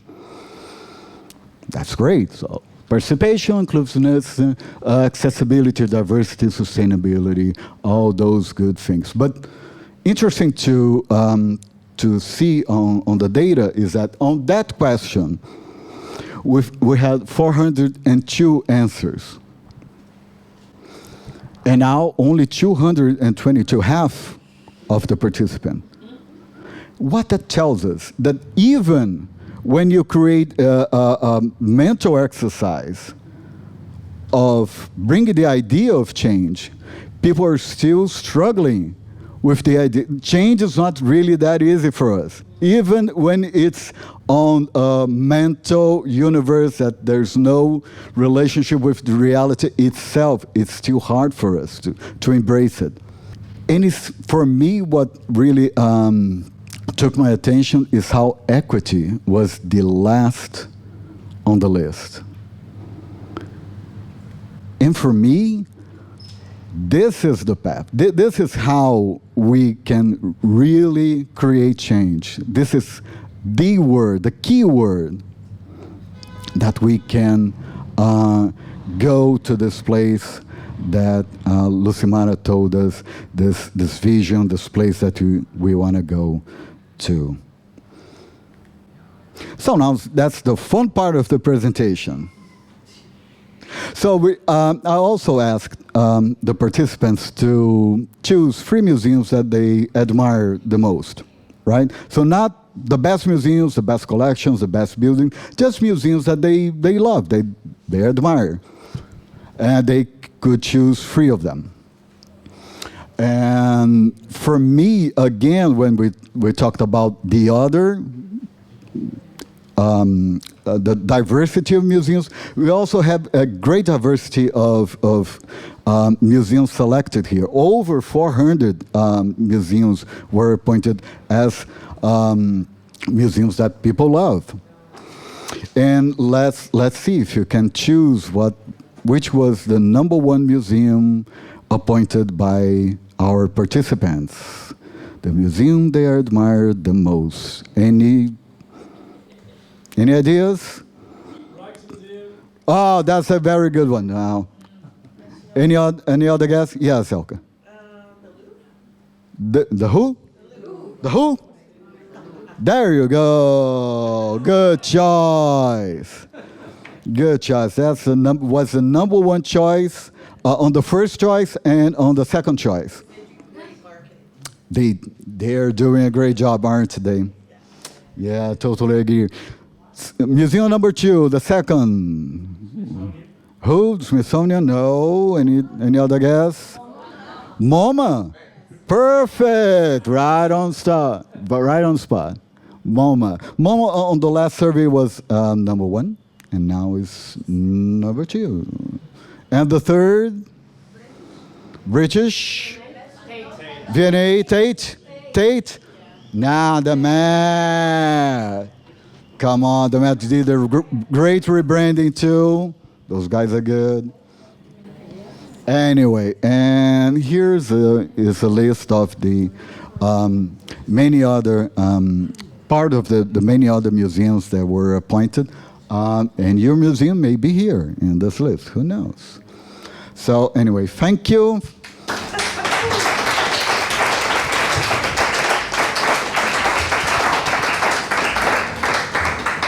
My question's a little bit frivolous. Have you seen the Royal Ontario Museum's new branding exercise and campaign? And I wondered what you thought of it. I didn't. I'm super fan of the ROM. I loved, especially the social media work that they did in the past with Ryan when he was working there. And I thought about that when you were doing your presentation. Remember that he put the T-Rex of their collection on Tinder? That was great. The new one has been in the subway. Really? Yeah.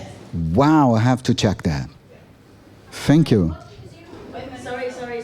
The Royal Ontario Museum. While I'm walking over there, I have to say, Sue the T-Rex is my heroine at the Field Museum in Chicago. She has a Twitter account of her own. Thank you, Luis Marcelo. That was a very good presentation. I do agree about the review of the mission.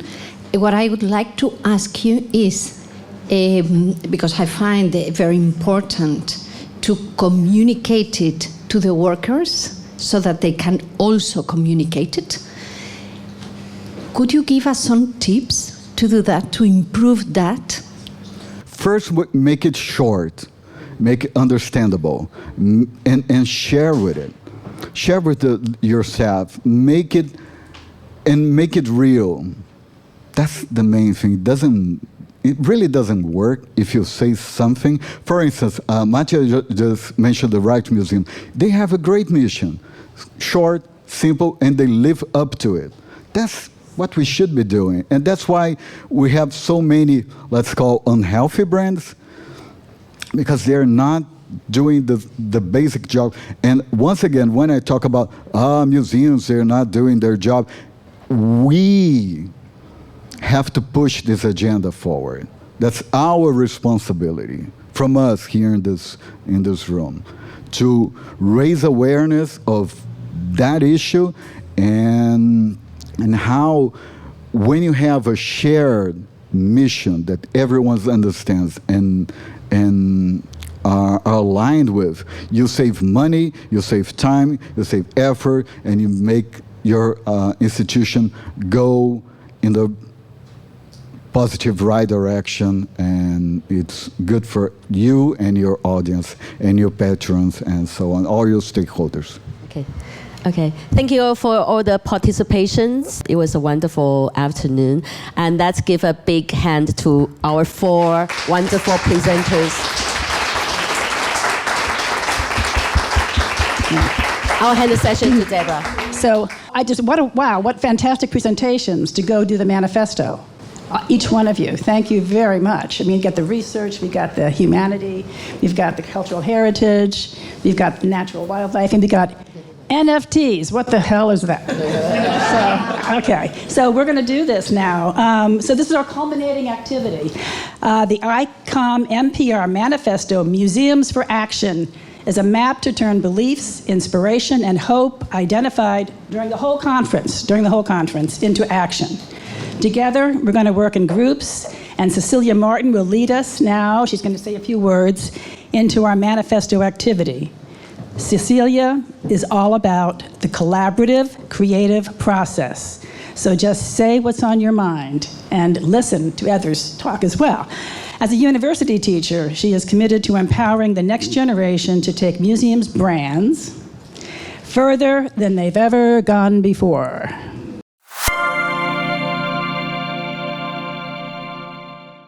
Thank you all, first of all, for being here today at this time. I mean, come on, this has been a hell of a conference. How many sessions you attend, openings under the rain, conversations in the queue of the toilet, and you're still here standing.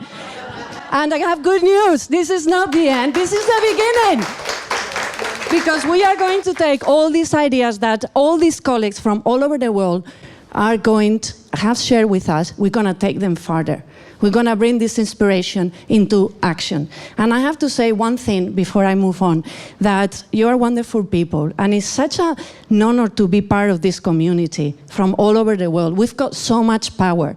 I mean, working together, we can drive change. I believe that. So this is what today is all about. And just before I went on stage, although I have done a lot of risky things in my life, believe me, really risky things, every time I feel so nervous about it. I don't know why. First, I want to ask one question. Any of you have ever engaged into a manifesto before? Anybody? You have? Okay. Anybody else? No?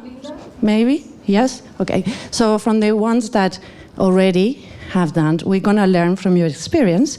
And for the ones who never done it, this is going to be a new experience and hopefully a successful one. So, but that depends on you. I want you to trust the process. Take me on this, go on this journey with me. But the outcome is going to depend on you. So all I'm going to do is to facilitate this process together with my beautiful colleague Lucimara, with whom we have these conversations for a year. And we're very excited. We've been sharing a lot of time, Lucimara and I, during this conference. And just to go back to the point, we all agree that museums have power. And we know that they have power to inspire hope. Lucimara was just saying to me, like this, says he, I feel so much hope in the room. There's so much hope. And yesterday, Deborah and I were having one of those exciting conversations back there, checking, and she told me, I asked her, you know, Deborah, so what do you think? And she's like, you know, with no hope, there is no life. We really need to drive people into these ramps on the freeway. And actually, I recently heard someone say that you need 3 things in life. One of them is someone to love. Another one is something you love doing. I think we all agree that we love what we do. And the third one is something to hope for, something that gets you out of bed in the morning, because life is not always that easy. But this hope that we have keeps us going. That's why we are motivated. And even though after 4 days of intense conference, you're still here. So we also heard so much about the importance of engaging in conversations. Today's panels that Lucimara was sharing was all about that, about hearing the voices from the people who have a voice. It's enough about other people to tell us what we think. It's our responsibility to pass the microphone to the people. Power dynamics are changing. Our audiences, they don't want to be seen as an audience. They don't want to be a visitor number. They are people with needs, with rights. They have ambitions, they want something to share. We have to engage in conversations and change these power dynamics and make it all about what my colleague Luz told me. The key word is equity. We are all at the same level. I mean, this generation, the next generation that is following us, yes, they might be in TikTok, but they have one thing right. They want social fairness, and they're gonna get it, and we're gonna make it possible for them. So, the other thing, and by the way, I got rid of my script, so I'm just now talking from my heart, which is a nice place to be, sometimes. Yes. The third but not least is about action, and this is, you know, I'm going to keep it short, I promise you. This is what we're going to do. We're going to define the action that we want to take. Once we leave this room and we go back to our countries and to our office and to our desk and our daily pressures and, you know, all the demands that life have, we don't have to forget everything we shared today in these conversations under the rain, because we are going to write a manifesto. And why a manifesto from all the things that we know? Well, you know, some of you already know manifestos across history, you know, had been really a signal of change. A group of visionary people who were thinking forward of the future, put their thoughts together and led change. They led change into action. We can think about the Futurist Manifesto, or we can think about the Communist Manifesto, and there are manifestos not only in art, but also in politics and in every aspect of life. So we think this is also, you know, a good example of a manifesto that Museum Alliance, the Museum Association in the UK has done, which is a very interesting process. They probably went through a very lengthy process, but I believe on the power of this room to get there in only 2 hours, 1 hour? Okay, so I told you I like challenges, so, and I count on you. So what purpose does it serve? Very interesting question. So first of all, I mean, we know this. Actions talk louder than words. So tell me what you do. Or like Maya Angelou says, people forget what you do, but they don't forget how you make them feel. But what they definitely will not forget is the actions that you take. So this is why we're going to map it. And first of all, we are all, you know, part of the ICOM-MPR. When are we going to change the name? I mean, how many of you work in PR? I mean, the work and the job that we play is way broader, you know, and I believe that we are very close to the people we do, you know. We have to go from communication to leading change, because we are so close to people, and understanding people doesn't need a marketing research. You can just go out to the coffee shop and talk to people, you know, and connect with them. And I do that in every project, and then people say, oh, how did you find out? Well, when was the last time you spoke to people? When you had the last time you had conversations? So how are we going to change the role of what we do? So we're not these marketing people at the end of the day that has to promote an exhibition. I mean, across the last 3 days, we saw so many initiatives that are bringing the voice of people forward. And we do it from this corner of the organization. So please, for the next one, let's change the name, right? That's at least one thing we can do. And then, so what is going to be the outcome? So after we collect all the input that you are going to give, and we're going to transform it into a toolkit that drives change. Might take us a month to bring it together, but I think we should circulate it with the community and with the ones who weren't as lucky to be here today. They also should benefit from these ideas and concrete actions. And how are we going to do it? Ta-ta, ta-da-da-da. This is the challenge. So we're going to create it together, yeah, in collaboration. This is what it's all about. Also, we're talking about power dynamics are changing. Are we, with ourselves, collaborating? How many platforms from conversations you had within the conference? Well, this is one. So we are agents of change, and this is a choice you make. So if you wish to continue further, this is what is leading to. And this is what we are going to fill in. This is the overall sentence, but we're going to break it down. I believe that, and we're going to choose an area of action from the new definition of museum. Then, however, there are barriers. We're stuck. There are things we have to overcome. And then, what are we going to do? What are the actions we're going to take? So this is the sentence that we're going to complete.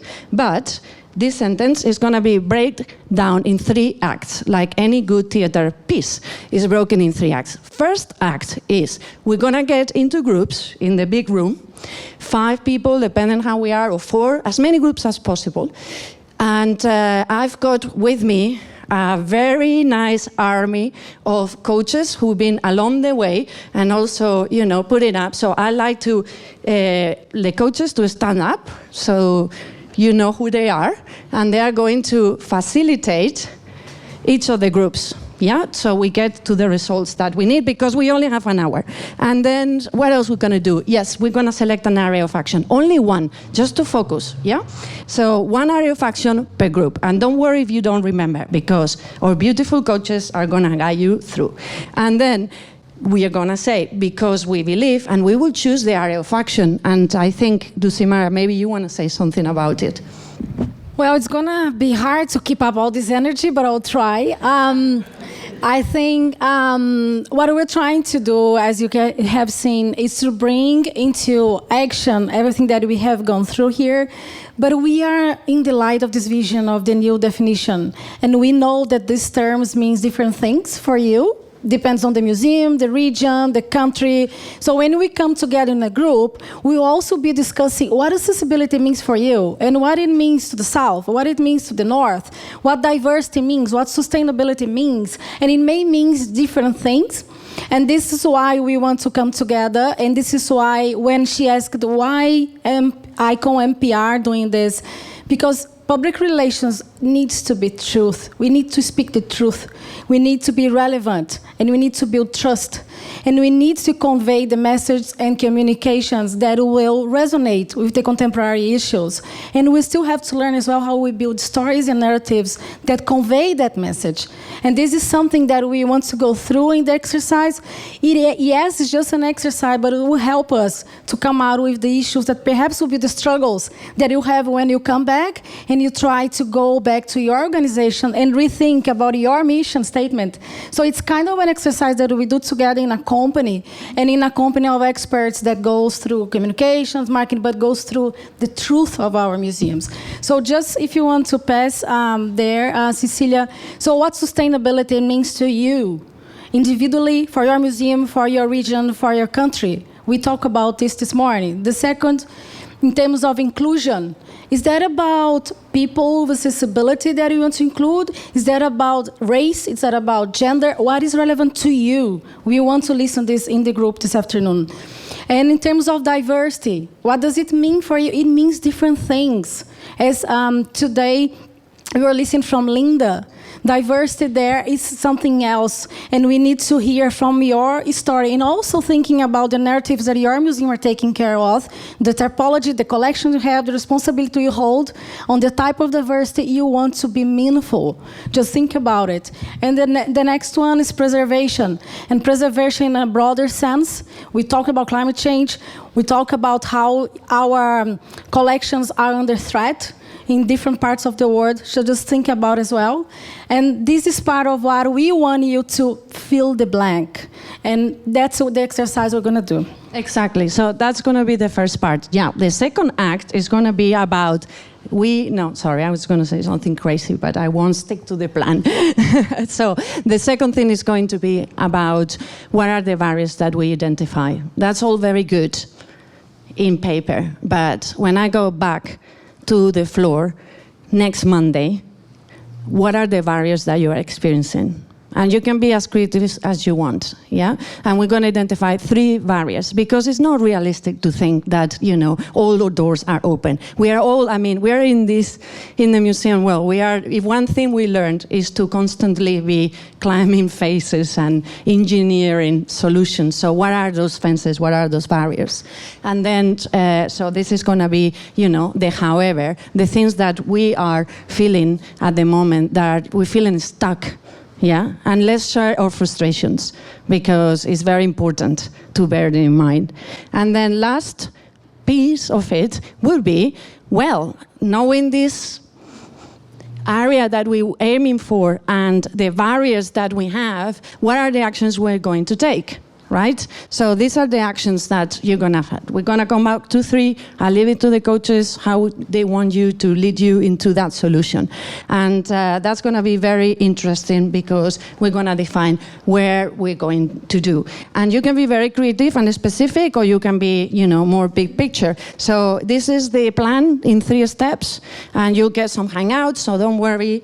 And this is how it's going to look at the end. At the end, one person from the team is going to share with the rest of us. It's going to be put on a wall. That's going to be our manifesto wall. And if we agree, we'll sign it, take a picture together, and take it forward to the people we know, and inject this energy of change. And then what's next, we circulate it with everyone. And maybe it's the beginning. Maybe next time we do it with more people, bigger, but there is always a beginning. So this is not the end of the conference. This is the beginning. So let's do it, right? Let's do it. Thank you for your attention. Deborah, I just want to add this wonderful speech from Cecilia. We have a hashtag, which is Museums for Action. So make sure, if you want to share, if you want to post the photos, if you want to post pictures of the exercise or of your group discussions, use this hashtag, Museums for Action, which we're circulating on our channels from ICOM-MPR. And we hope this will draw attention when we get the manifestos spread out. People can lead to what we have done through the process. Thank you. So 2 hashtags. Hashtag ICOM-HPR and hashtag Museums for Action. So at this point, we want to thank those of the audience out there in the world that have joined us today on YouTube. Thank you for joining us. We hope you've gotten something out of it.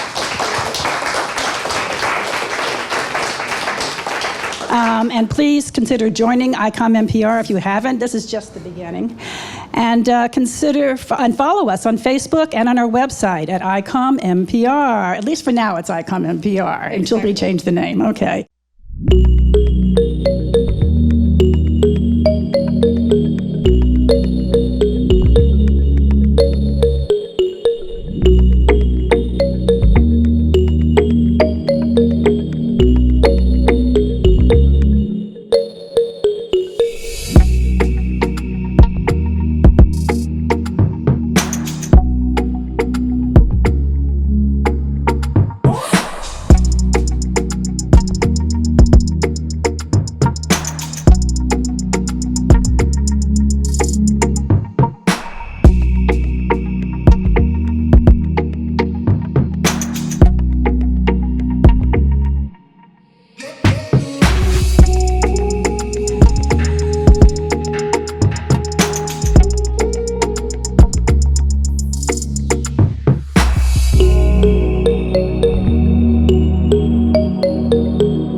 thank you for coming.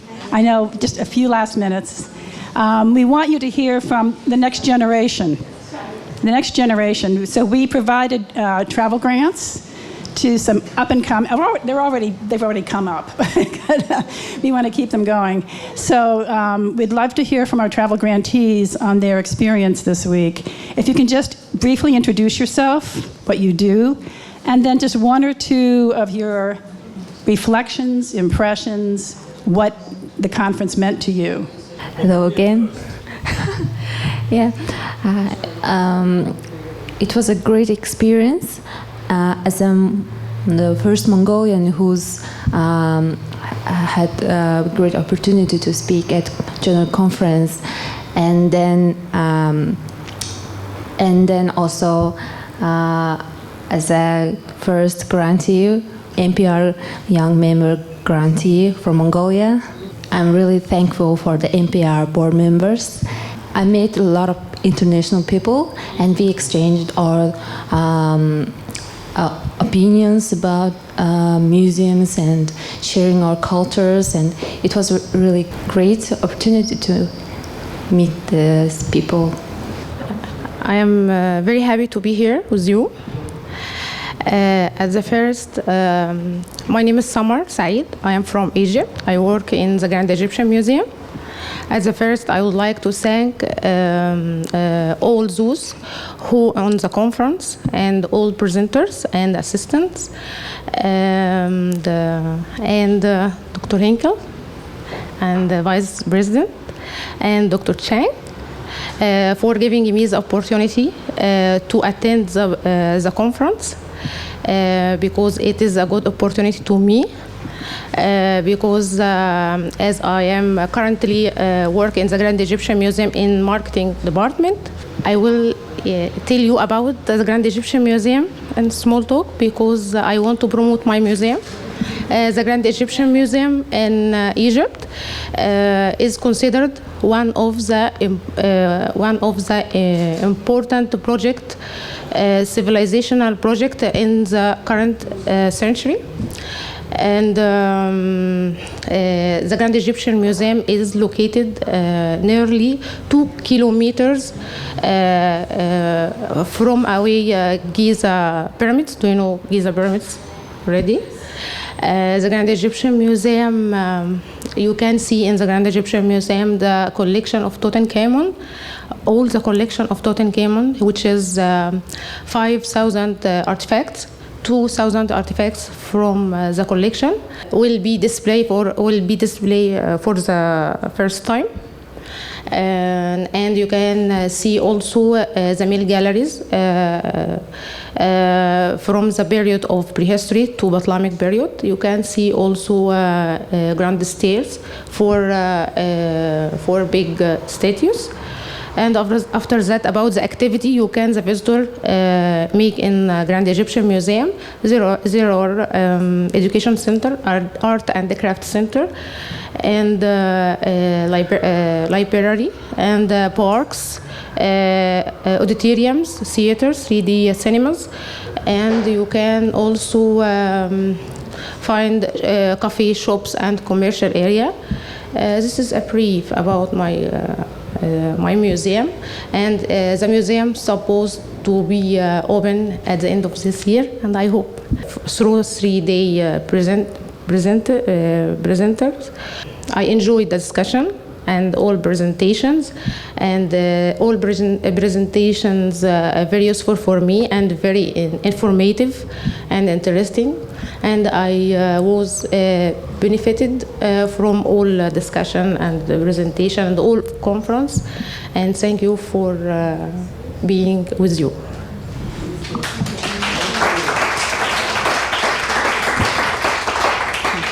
Samar. Hello everyone, my name is Edivaldo, but I always try to ask people to call me Ed because it's easier. So I'm Ed.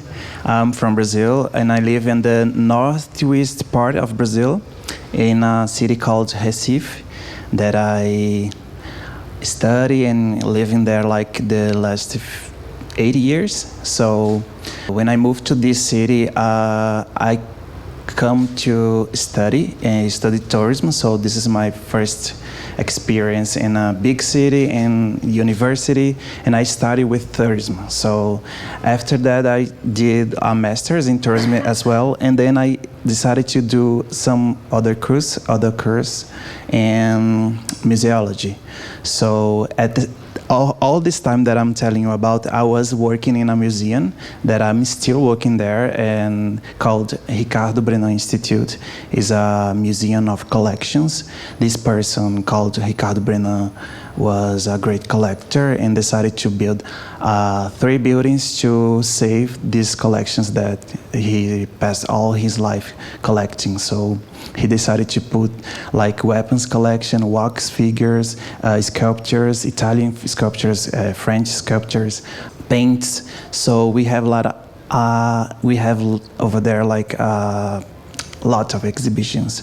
So it's a very interesting place that we are like the most visited museum in that city. So it's a very big responsibility that we got to, not just to bring people to inside museum, but a social responsibility, because when we were like doing that exercise in another room, I was thinking, oh, how I think this is always a challenge, how we can bring community and people and neighborhood that lives next to the museum to inside the museum.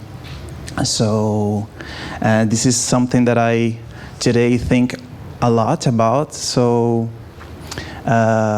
being here is amazing.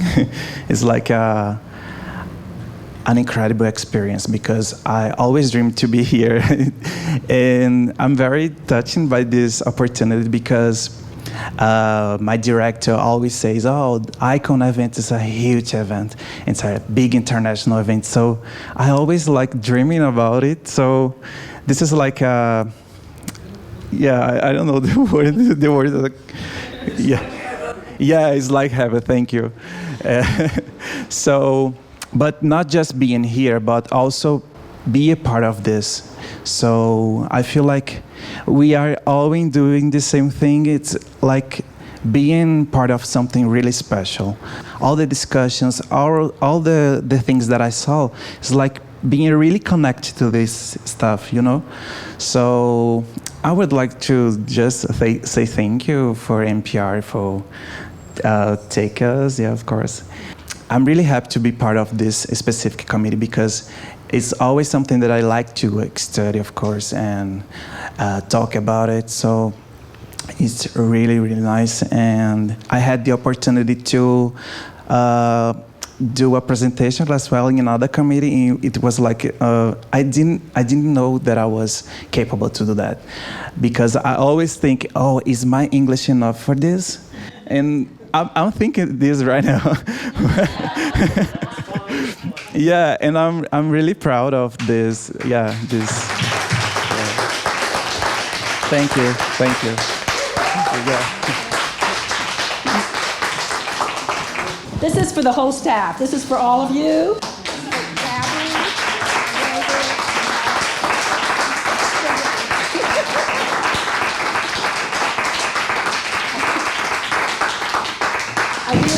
At Campus we all had a fantastic experience at Campus Hybernska with Marcel. Marcel, why don't you come up and share it with Neela? He wants you to do it, Neela. Neela, I've been in touch with Neela ever since we divorced from our previous location, which shall remain unnamed. We were very happy. I mean, at first we went, oh no, what are we going to do? And we're going to Campus Hybernska. What's Campus Hybernska? You know, little did we know how wonderful it was. And everything's been great along the way. The communications, the catering, the audiovisual, the Zoom sessions that we had. Neela walking around with her camera saying, this is what the room looks like. I'm going like, I can't really see it, I don't know. But when I got here last Friday, it was like, wow, this is gonna work so well. And it did, I think. So if you ever have a meeting in Prague, you know where to go. Thank you.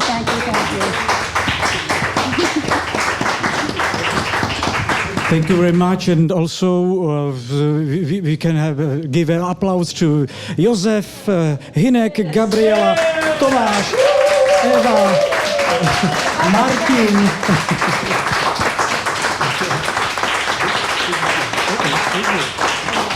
Eva, yes.